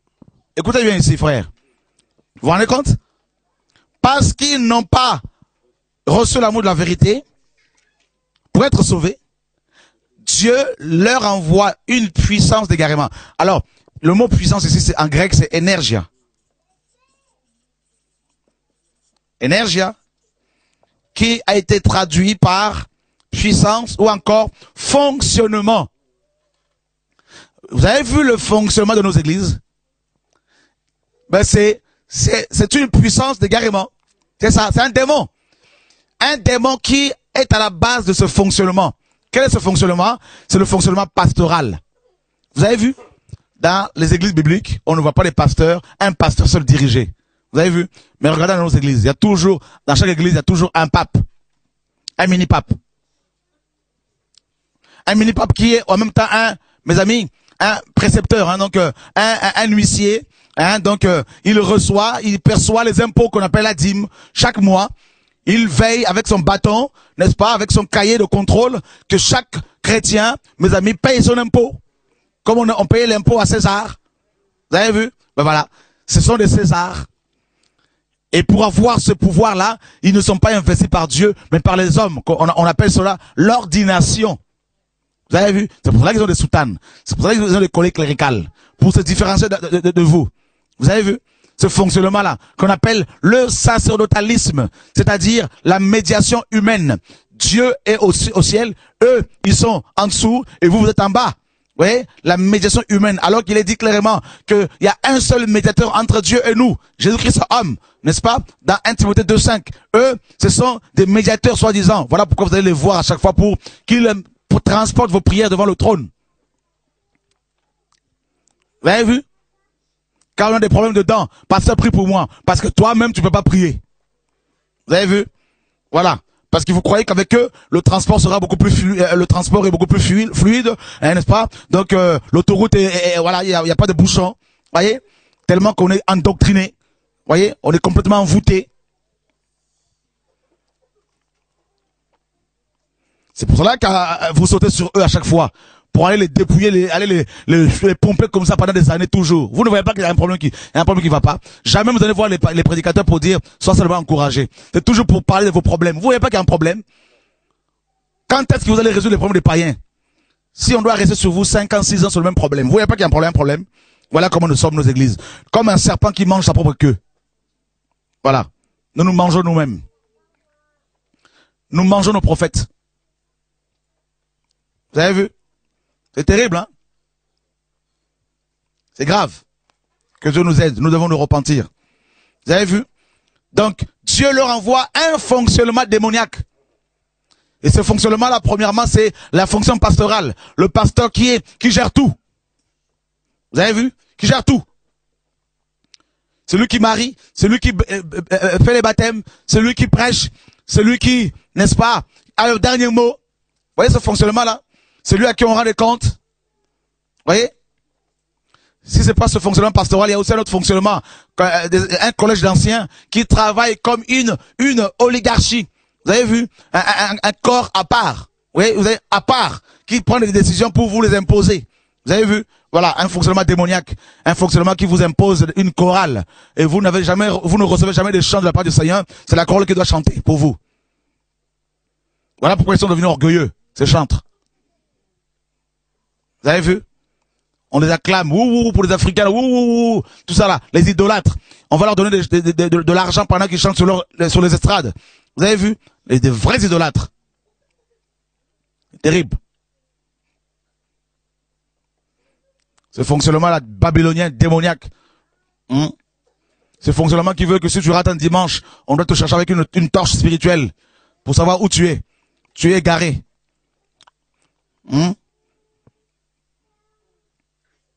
Et on vous dit que sur le site internet de chrétiens, des pasteurs, vous avez un onglet, devenir membre. Alors que vous êtes déjà membre du corps de Christ. Paul dit dans 1 Corinthiens 6, 15, ne savez-vous pas que vos corps sont les membres de Christ? Prendrais-je ces membres pour en faire les membres d'une prostituée? Eh ben voilà, on veut vous détacher du corps de Christ pour faire de vous des membres des visions pastorales, des entreprises privées. Vous avez vu, frères et sœurs? Voilà pourquoi il y a les cartes de membres. Vous devez remplir les conditions. Accepter la vision du pasteur. Je confesse qu'il y a un seul Dieu, mais en même temps il y en a 3. Dieu le Père, Dieu le Fils et Dieu le Saint-Esprit. Ils ne sont pas 3 mais ils sont 1. Vous mentez à qui? Vous mentez à qui? Vous dites bien Dieu le Père, Dieu le Fils, Dieu le Saint-Esprit. Ça fait 3 dieux. Et vous, en même temps, vous dites qu'ils ne sont pas 3. Mais vous vous moquez de qui là? Vous ne voyez pas que vous êtes lobotomisé? Vous ne voyez pas que c'est une doctrine des démons? Pourtant, les Écritures disent qu'il y a un seul Dieu. Lui-même, Dieu dit qu'il y a un seul Dieu. Vous dites qu'il y en a 3. Vous ne voyez pas qu'il y a un problème? Voyez? Un fonctionnement démoniaque, frères et sœurs. Oh, cette génération va trop. Il y a beaucoup. Cette génération voit plus des gens en enfer que les autres générations, toutes les autres générations réunies. Oh frère, que Dieu nous sauve. Je ne sais pas si tu te sens blessé, mais en tout cas, excuse-moi, mais je dois parler. Hein? Voilà. Ça va pour tout le monde? Que Dieu soit béni. De toute façon, j'ai atteint le point de non-retour. Je ne peux plus faire marche arrière. Parce qu'on va me tuer, on va me lapider par les hommes. C'est fini. Hein? Tant que je serai dans l'aventure du Seigneur, je serai protégé. Comme j'ai mon train, là, je suis juste venu pour crier. Alléluia. Vous savez pourquoi je suis venu ici à Mons? Parce que je sais qu'ici, il y a des gens qui craignent Dieu, c'est tout. Sinon, je ne vais plus dans les assemblées, je ne vais plus. Je ne vais plus. Voyez? Je ne vais plus parce que je sais que mon frère Jeff, tout ça là, aime le Seigneur, craint Dieu. Tout ça, mais sinon, là, frère, je vais pas faire de l'apologie des églises. C'est fini tout ça là, ça c'est du passé. C'est fini. Les gens ils m'invitaient pour aller remplir leur bâtiment et derrière, ils étaient en train de régner comme des chefs. Mes amis, ils ouvrent le site internet, ils mettent leur vision, tout ça là. Hein, ils se disent, on va l'appeler comme ça, ceux qui suivent TV de vie vont venir. C'est fini tout ça, frère. Tous ces frères et ceux qui suivent le message dans le monde entier, je ne veux pas les orienter dans vos bâtiments d'église là. C'est fini. Fini. Je sais que vous faites des réunions contre moi. Je sais que vous faites des réunions, vous me voyez, vous me souriez. Mais vous faites des réunions sur moi là. Je bénis Dieu parce que la parole est claire. Je le sais. Vous pensez que je le sais pas, je le sais. Continuez parce que c'est bon. C'est Psaume 23. N'est-ce pas que ça s'accomplit? Au nom de Jésus.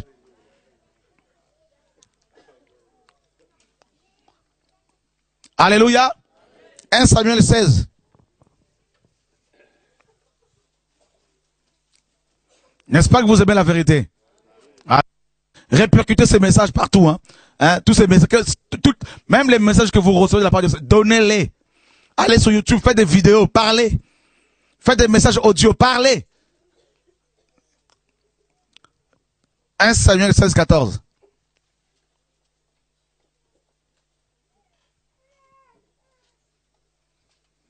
Quelqu'un peut lire? Hein?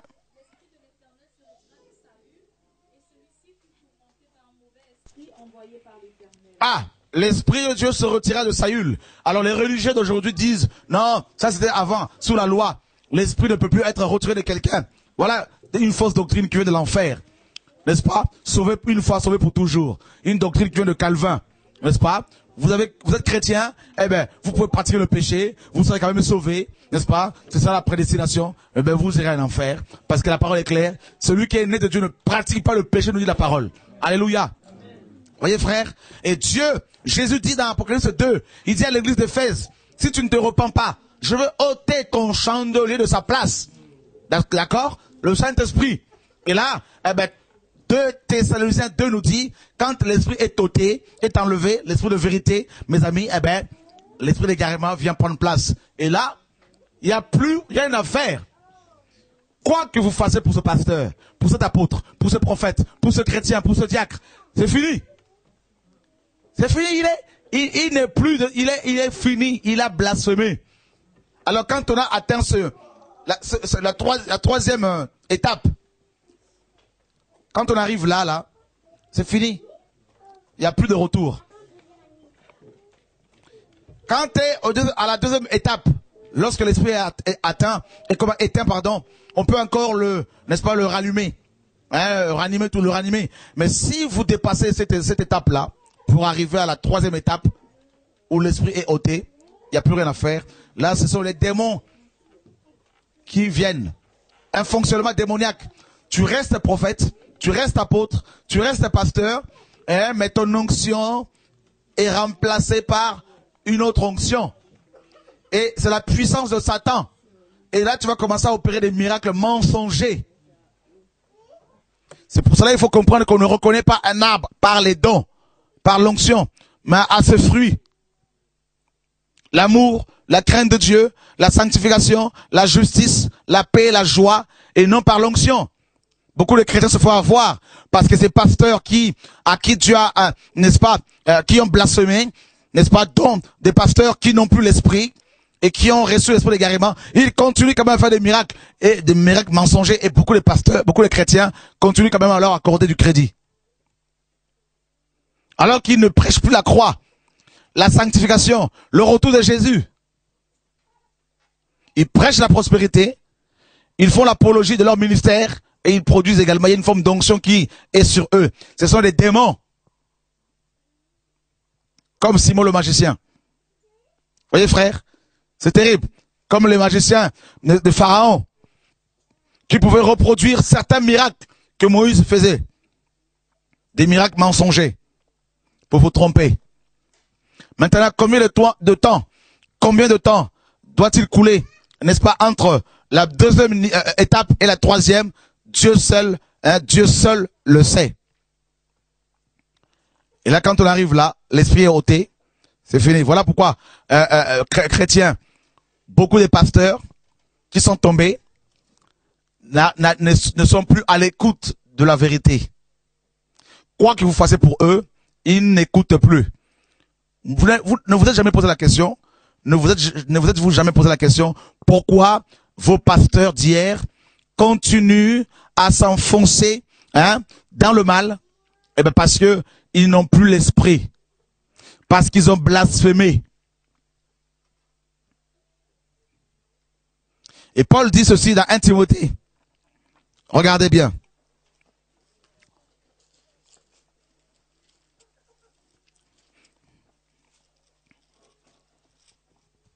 « 2 Timothée 3,13 »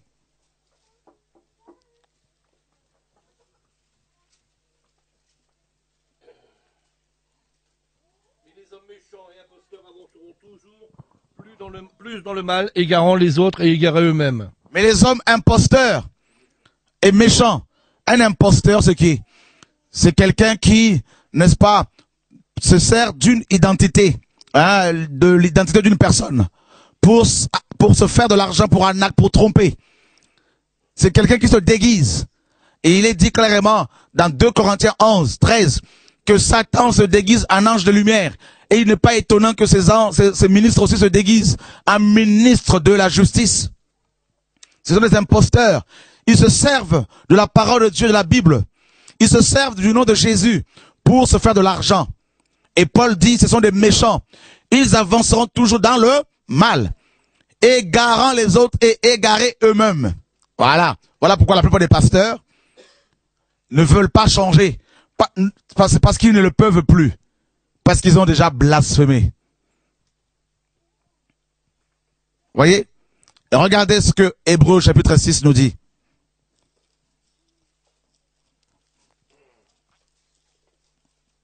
Chapitre 6 verset 4 à 7. Car il est impossible que ceux qui ont été une fois éclairés, qui ont goûté le don céleste, qui ont eu part au Saint-Esprit, qui ont goûté la bonne parole de Dieu et les puissances du siècle à venir, et qui sont tombés, soient encore renouvelés et amenés à leur repentance, puisqu'ils le crucifient pour leur part, le Fils de Dieu, et l'exposent à l'ignominie. Lorsqu'une terre abreuvée par la pluie qui tombe souvent sur elle, produit une herbe utile à ceux pour qui elle est cultivée, elle participe à la bénédiction de Dieu. Mais si elle produit des épines et des charbons, elle est réprouvée et près d'être maudite, et on finit par y mettre le feu. Vous avez vu? L'auteur dit, il est impossible. C'est pas moi qui le dis, hein. Il est impossible. Impossible. Impossible. Vous voyez? Je répète encore, il est impossible que ceux qui ont été une fois éclairés, or la plupart de nos pasteurs ont été éclairés une fois. Quand on est éclairé, on se convertit, comme nous autres. D'accord? Le voile a été ôté lors de notre conversion et on se tournait vers le Seigneur. On a été éclairé sur notre état, sur la réalité du monde spirituel. On a été éclairé. Donc, il est dit ici qu'il est impossible à ceux qui ont été éclairés, premièrement. Deuxièmement, qui ont goûté le don céleste. C'est qui le don céleste? C'est le Saint-Esprit. repentez-vous et convertissez-vous, n'est-ce pas, à cause de vos péchés, et vous recevrez le don du Saint-Esprit. Donc, il est impossible à ceux qui ont été éclairés, qui ont goûté le don céleste, deuxièmement, qui ont eu part, n'est-ce pas, au Saint-Esprit. Vous voyez que le don céleste de l'Esprit, qui ont goûté à la bonne parole de Dieu et les puissances du siècle à venir, et qui sont tombés, soient encore renouvelés et amenés à la repentance, puisqu'ils crucifient pour leur part le Fils de Dieu et l'exposent à l'ignominie. C'est fini, Paul. C'est impossible. Voilà pourquoi le pasteur de l'église de Lambersart, il n'y a plus rien à faire pour lui. Vous pouvez aller voir ces pasteurs avec le message du retour de la parole. Matin, midi, soir, ils ne changeront jamais. Et Pierre, dans 2 Pierre 2 nous dit, ils ont été créés pour être pris. Ils sont nés pour être pris et détruits. Jude nous dit, ce sont des astres errants. L'obscurité des ténèbres leur est réservée. Des hommes sensuels, dépourvus de l'esprit. Jude dit qu'ils se sont glissés parmi nous. Ils changent la grâce de Dieu en dérèglement. Ils renient notre seul maître qui nous a racheté, Yeshua. Voilà. Il n'y a plus rien à faire. Voilà pourquoi ces pasteurs deviennent de plus en plus pires. S'ils sont dans un péché, s'ils tombent dans l'adultère et ne se repentent pas publiquement, ils vont persévérer dans le péché, l'esprit sera attristé, et comme ils ont été ordonnés, ils ont des membres derrière eux, ils sont dans l'orgueil, ils ne veulent pas se repentir pour ne pas perdre, de peur de perdre leur salaire, leurs fidèles, ils continuent dans l'orgueil tout en péchant. Et là, l'esprit est attristé, ça peut durer 2 ans, 3 ans, 4 ans, et l'esprit, personne ne voit encore leur péché, parce que Dieu est patient. Eh ben, au bout d'un certain temps, l'esprit est éteint, et il continue, il pense que Dieu ne le voit pas, et à un moment donné, Dieu va, n'est-ce pas, ôter son esprit, et c'est l'esprit d'égarement qui va venir. On va commencer à entendre ces pasteurs prêcher, mes amis, sur la prospérité, alors que hier, ils l'ont dénoncé. La prospérité financière, matérielle. Ils vont commencer à prêcher sur the kingdom now, le royaume maintenant. Ils vont commencer à remettre en cause l'enlèvement de l'église, les noces, la divinité de Jésus. Ils vont commencer à dire que Dieu est tellement amour qu'on peut pécher tout en invoquant son sang, et on sera purifié, on sera lavé. On peut pécher et en invoquant le feu de Dieu, on va être consumé, le péché sera consumé et on va être rétabli. Ils vont mettre l'accent sur la grâce, la super grâce, que Dieu est le Dieu de grâce. Ils vont négliger volontairement, occulter le côté justice de Dieu, lion de Juda. Et là, c'est fini. Ils vont commencer à ordonner leurs femmes pasteurs pour gérer l'entreprise familiale. Ils vont commencer à s'allier, avec d'autres pasteurs comme eux, pour être forts. Ils vont commencer à rentrer dans les fédérations d'églises. Babylone. En association ecclésiastique. Et ils vont perdre le feu du réveil. Ils vont perdre, n'est-ce pas, l'approbation du Seigneur. Et les chrétiens qui aiment le Seigneur vont pleurer en se disant, ce pasteur dans ses débuts prêchait la croix, prêchait la sanctification, prêchait contre le divorce, contre le remariage. Il dénonçait ces pratiques. Mais aujourd'hui, il accepte cela. Et Paul dit, non seulement qu'ils font le péché, mais ils encouragent ceux qui le font. Ils approuvent ceux qui le font. Bien que connaissant le jugement de Dieu, déclarant digne de mort ceux qui pêchent, ceux qui divorcent et avortent. Mais non seulement qu'ils le font, mais ils encouragent, n'est-ce pas, ceux qui le font. Voilà pourquoi ces églises sont remplies de divorcés remariés. Voilà pourquoi ces églises sont remplies de femmes habillées comme des prostituées, exposant leur corps. Voilà pourquoi ces femmes tombent enceintes, mes amis, alors qu'elles ne sont pas mariées. Voilà pourquoi ces jeunes femmes vont avorter, tout en chantant comme dans la chorale. C'est une génération destinée à l'enfer. Et ces pasteurs-là, que voulez-vous encore faire pour eux? Et quand Dieu envoie un prophète, ils vont s'allier entre eux comme Hérode et Pilate, des ennemis qu'ils étaient devenus amis pour combattre leur ennemi commun, Yeshua. Voilà comment ces pasteurs s'associent avec les uns, avec d'autres collaborateurs, leurs collaborateurs pasteurs, pour combattre des envoyés de Dieu, pour les tuer, les lapider. Lequel des prophètes, ces pasteurs n'ont-ils pas lapidé? Jérémie, ils l'ont combattu. Ésaïe, ils l'ont scié en deux. Mes amis, ils l'ont mis dans un tronc. Ils l'ont mis dans un tronc d'arbre. Ils l'ont coupé en deux selon la tradition juive. Voyez, Hébreux 11 nous dit qu'il y en a, ils ont été sciés, lapidés. Voyez, mes amis, Jérémie, on a dit de lui, tuons-le avec la langue.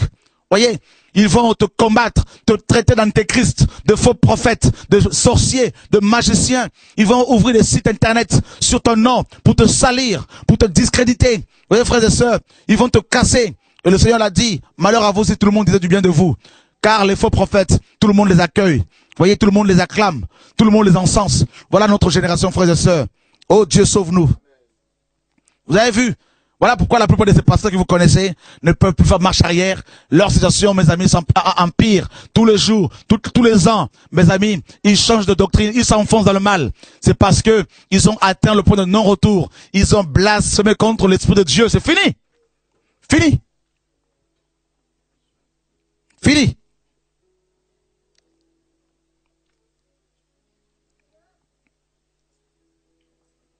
Et des chrétiens qui fréquentent ces assemblées, une fois morts, ils pleurent, ils se retrouvent en enfer. Ils disent, Seigneur, pardonne-moi, donne-moi l'occasion. Il y en a, ils disent, Seigneur, donne-nous l'occasion de repartir sur terre, afin de dire à nos pasteurs, de prêcher la vérité. Oh Seigneur, si je savais, si mon pasteur pouvait, s'il m'avait prêché la vérité, je ne serais pas, je ne viendrais pas ici. Et Dieu leur dit à chaque fois, vous aviez ma parole entre vos mains. Vous aviez, n'est-ce pas, plus de 100 versions de la Bible. Contrairement aux chrétiens de l'église primitive, qui n'avaient qu'une seule version.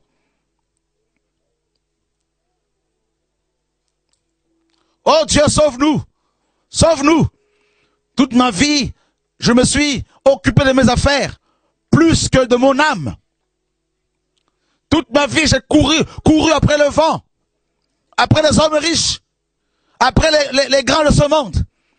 Et pour m'apercevoir à la fin de ma vie que je n'étais que de la poussière, qu'une vapeur, qu'un souffle. Oh Dieu, sauve-moi!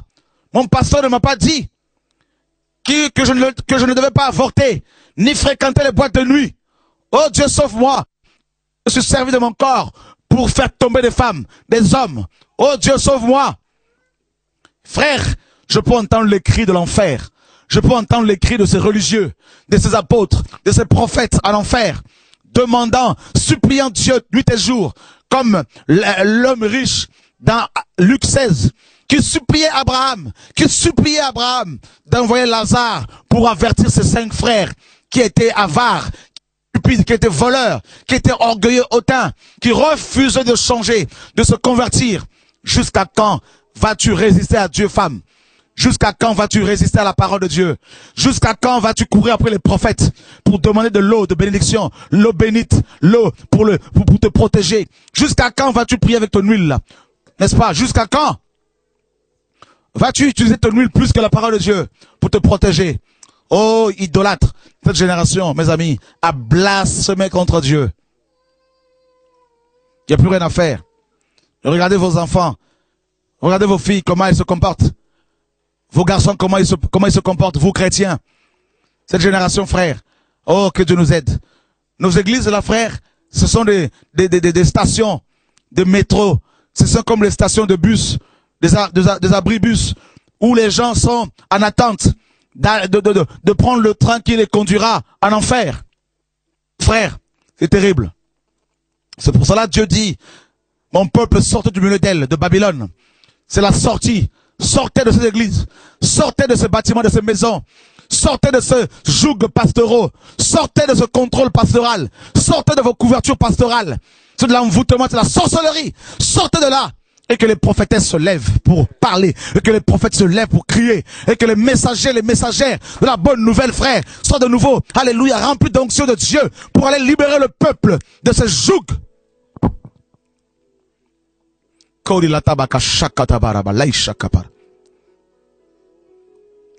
Oh Dieu, sauve-nous. Oh Dieu, sauve-nous. Regarde sous tes pieds, il y a l'enfer. Regarde comment Satan cherche avec ses mains à attraper tes pieds pour t'attirer plus bas. Plus bas que le ciel. Regarde. Regarde. Toutes les fois où tu t'es masturbé, toutes les fois où tu as convoité, toutes les fois où tu étais sur des sites pornographiques, regarde toutes les fois où tu as menti, regarde toutes les fois où tu t'es servi de quelqu'un d'autre pour avoir de l'argent, toutes les fois où tu as été là pour briser des mariages. Eh ben, aujourd'hui là, si tu ne te repens pas là, c'est l'enfer, ma soeur, c'est l'enfer qui t'attend. Et tu vas le regretter pendant l'éternité. Fini.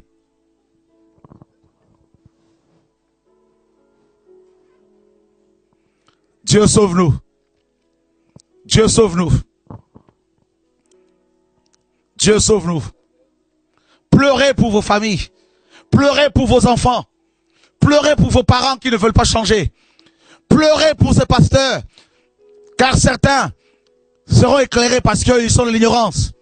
Et ils cherchent Dieu réellement. Pleurez pour cette génération, frère. Pleurez pour vos bouts de choux qui vont se retrouver en enfer en train de brûler pendant l'éternité.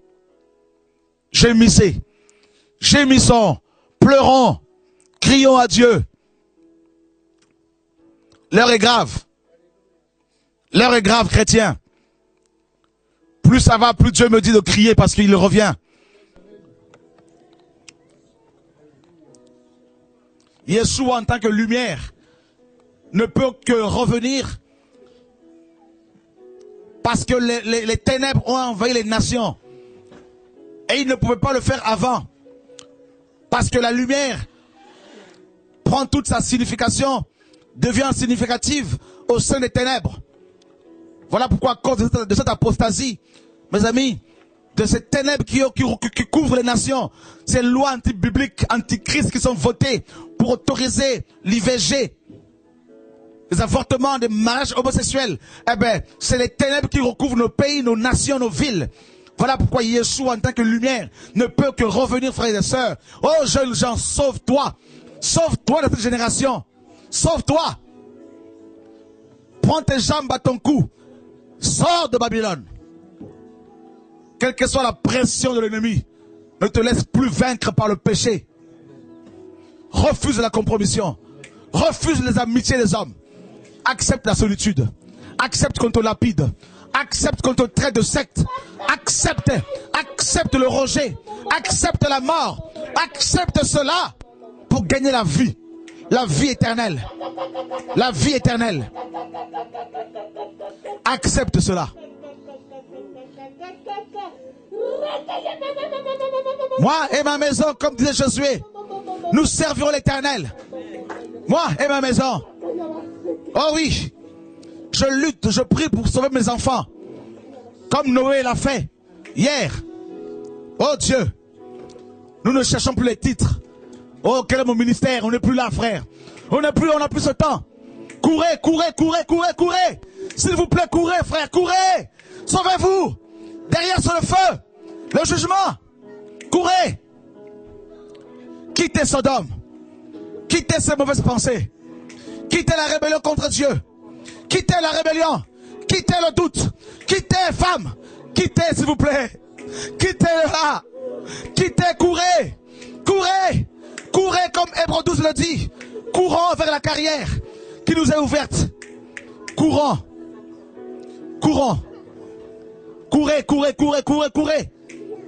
Regardez, le maître est derrière la ligne d'arrivée. Et il nous appelle. Il nous tend la main. Courez. Courez. Courez. Tu n'as pas été destiné pour brûler dans le feu. Courez. Courez. Courez. Courez. Courez. Courez. Courez. Chez toi, plie tes genoux. Médite ta Bible. Débarrasse-toi des idoles. De tous ces pasteurs. Repends-toi chez toi. Repends-toi. Repends-toi. Oui, ton pasteur t'a déçu. Mais ne t'arrête pas sur ça. Oui, ce frère t'a déçu. Mais ne t'arrête pas là-dessus. Cours, cours, cours, cours. Cours.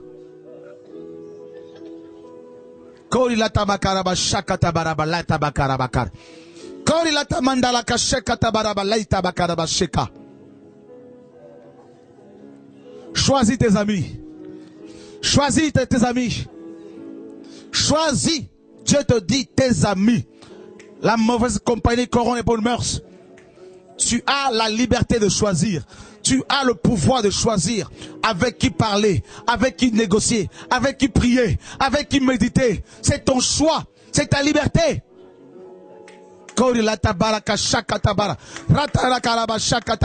Voici sa présence. Voici son onction qui vient te libérer, qui vient te guérir. Mon Dieu, sauve-nous. Mon Dieu, sauve-nous. Mon Dieu, sauve-nous. Père, sauve-nous. Sauve-moi de l'enfer. Papa, sauve-moi. Papa, sauve-moi. Sauve-moi. Père. Père. Père. Père. Père. Père, sauve-moi. Je ne veux pas y aller. Je ne veux pas y aller, papa. Sauve-nous. Je mets mon titre de côté. Je mets le ministère de côté, papa. Sauve-moi. Sauve-nous.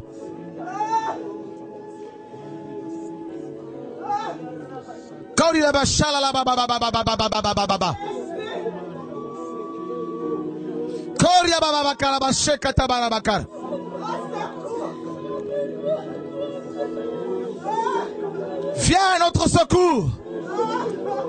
Viens à notre secours. Père. Père. Père. Père.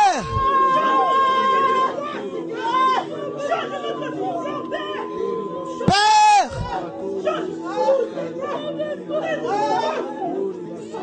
Criez. Sortez.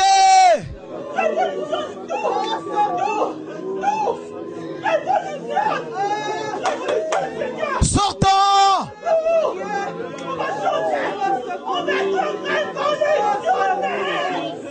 Sortez. Sortez.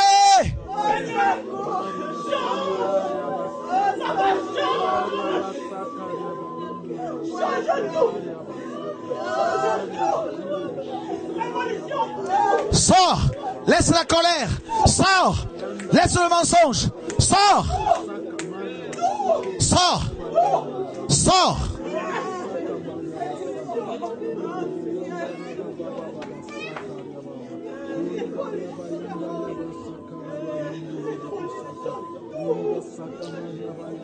Les choses doivent changer. Ça doit changer. Ça doit changer. Les choses doivent changer. Les choses doivent changer. Ça doit changer. Oh, papa, ça y est, baba, baba, baba, baba. Koria, baba, baba, baba, baba.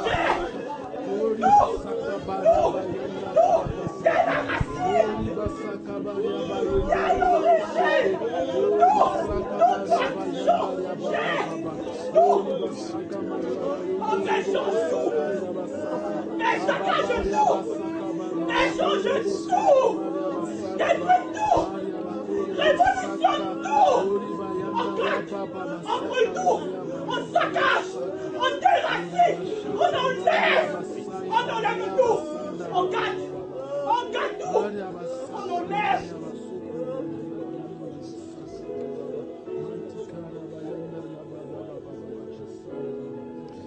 Dieu nous tend sa main.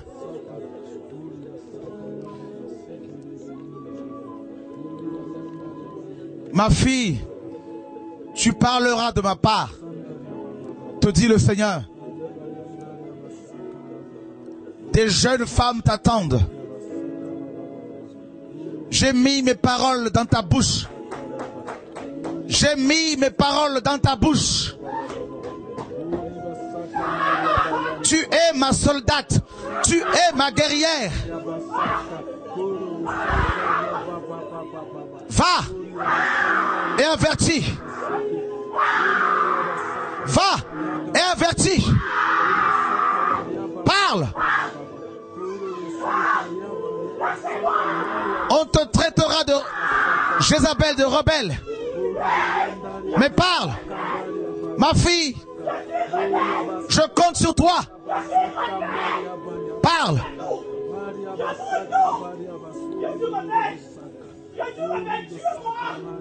Je suis rebelle. Oui. Merveilleux Père. Oh Dieu. Tuez-moi. Je brûle.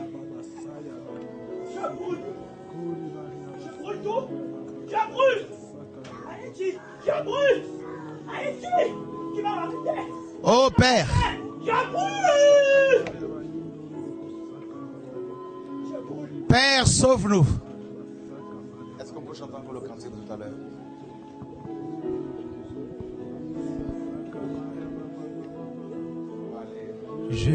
Jésus est Dieu. Jésus est Dieu. Jésus est Dieu. Jésus est Dieu. Jésus est Dieu. Jésus est Dieu. Jésus est Dieu. Dans les cieux, Jésus est Dieu. Sur la terre, Jésus est Dieu.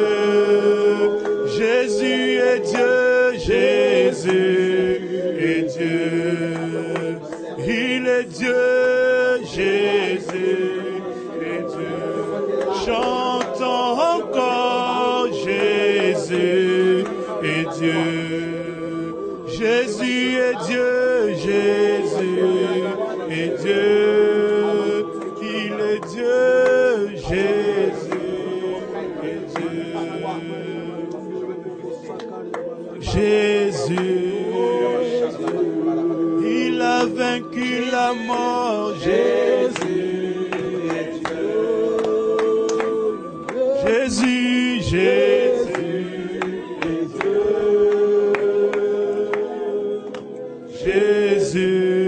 est Dieu.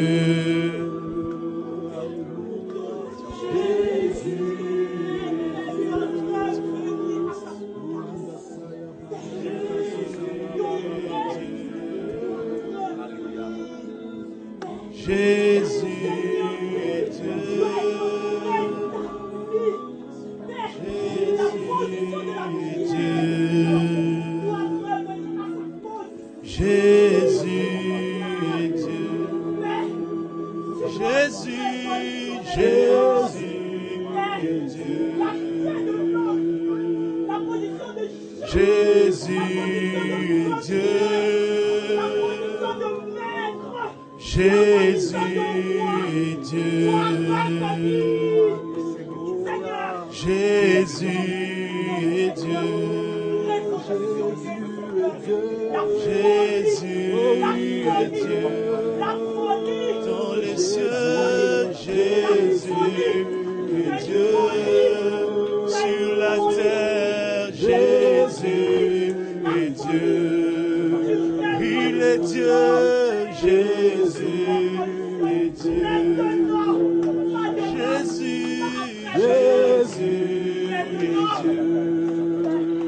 Jésus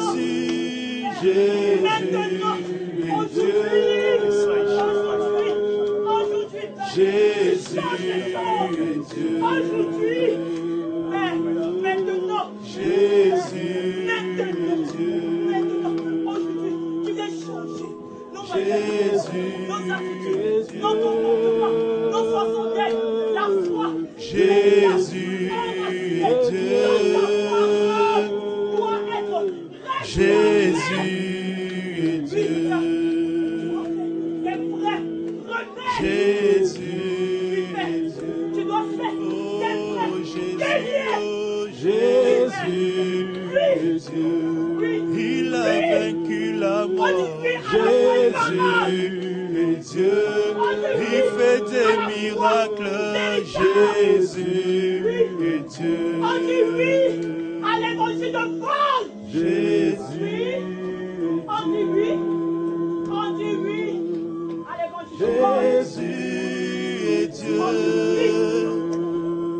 On dit oui. Jésus est Dieu.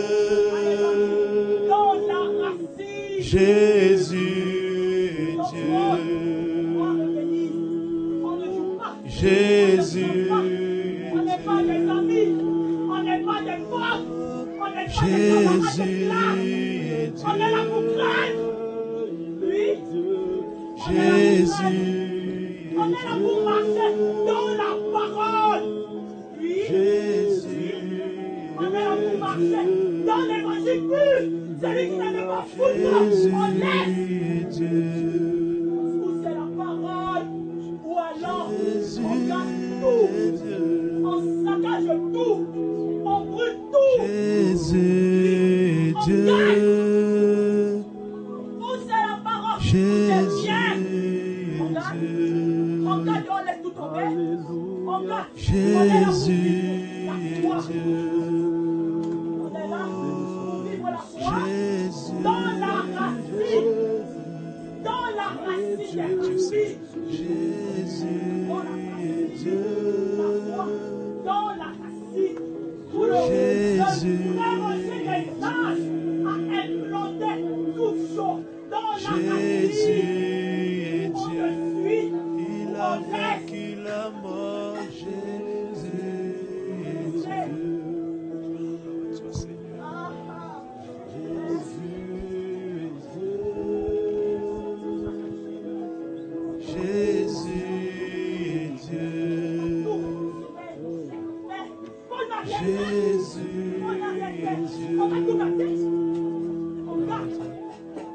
est Dieu. Jésus est Dieu.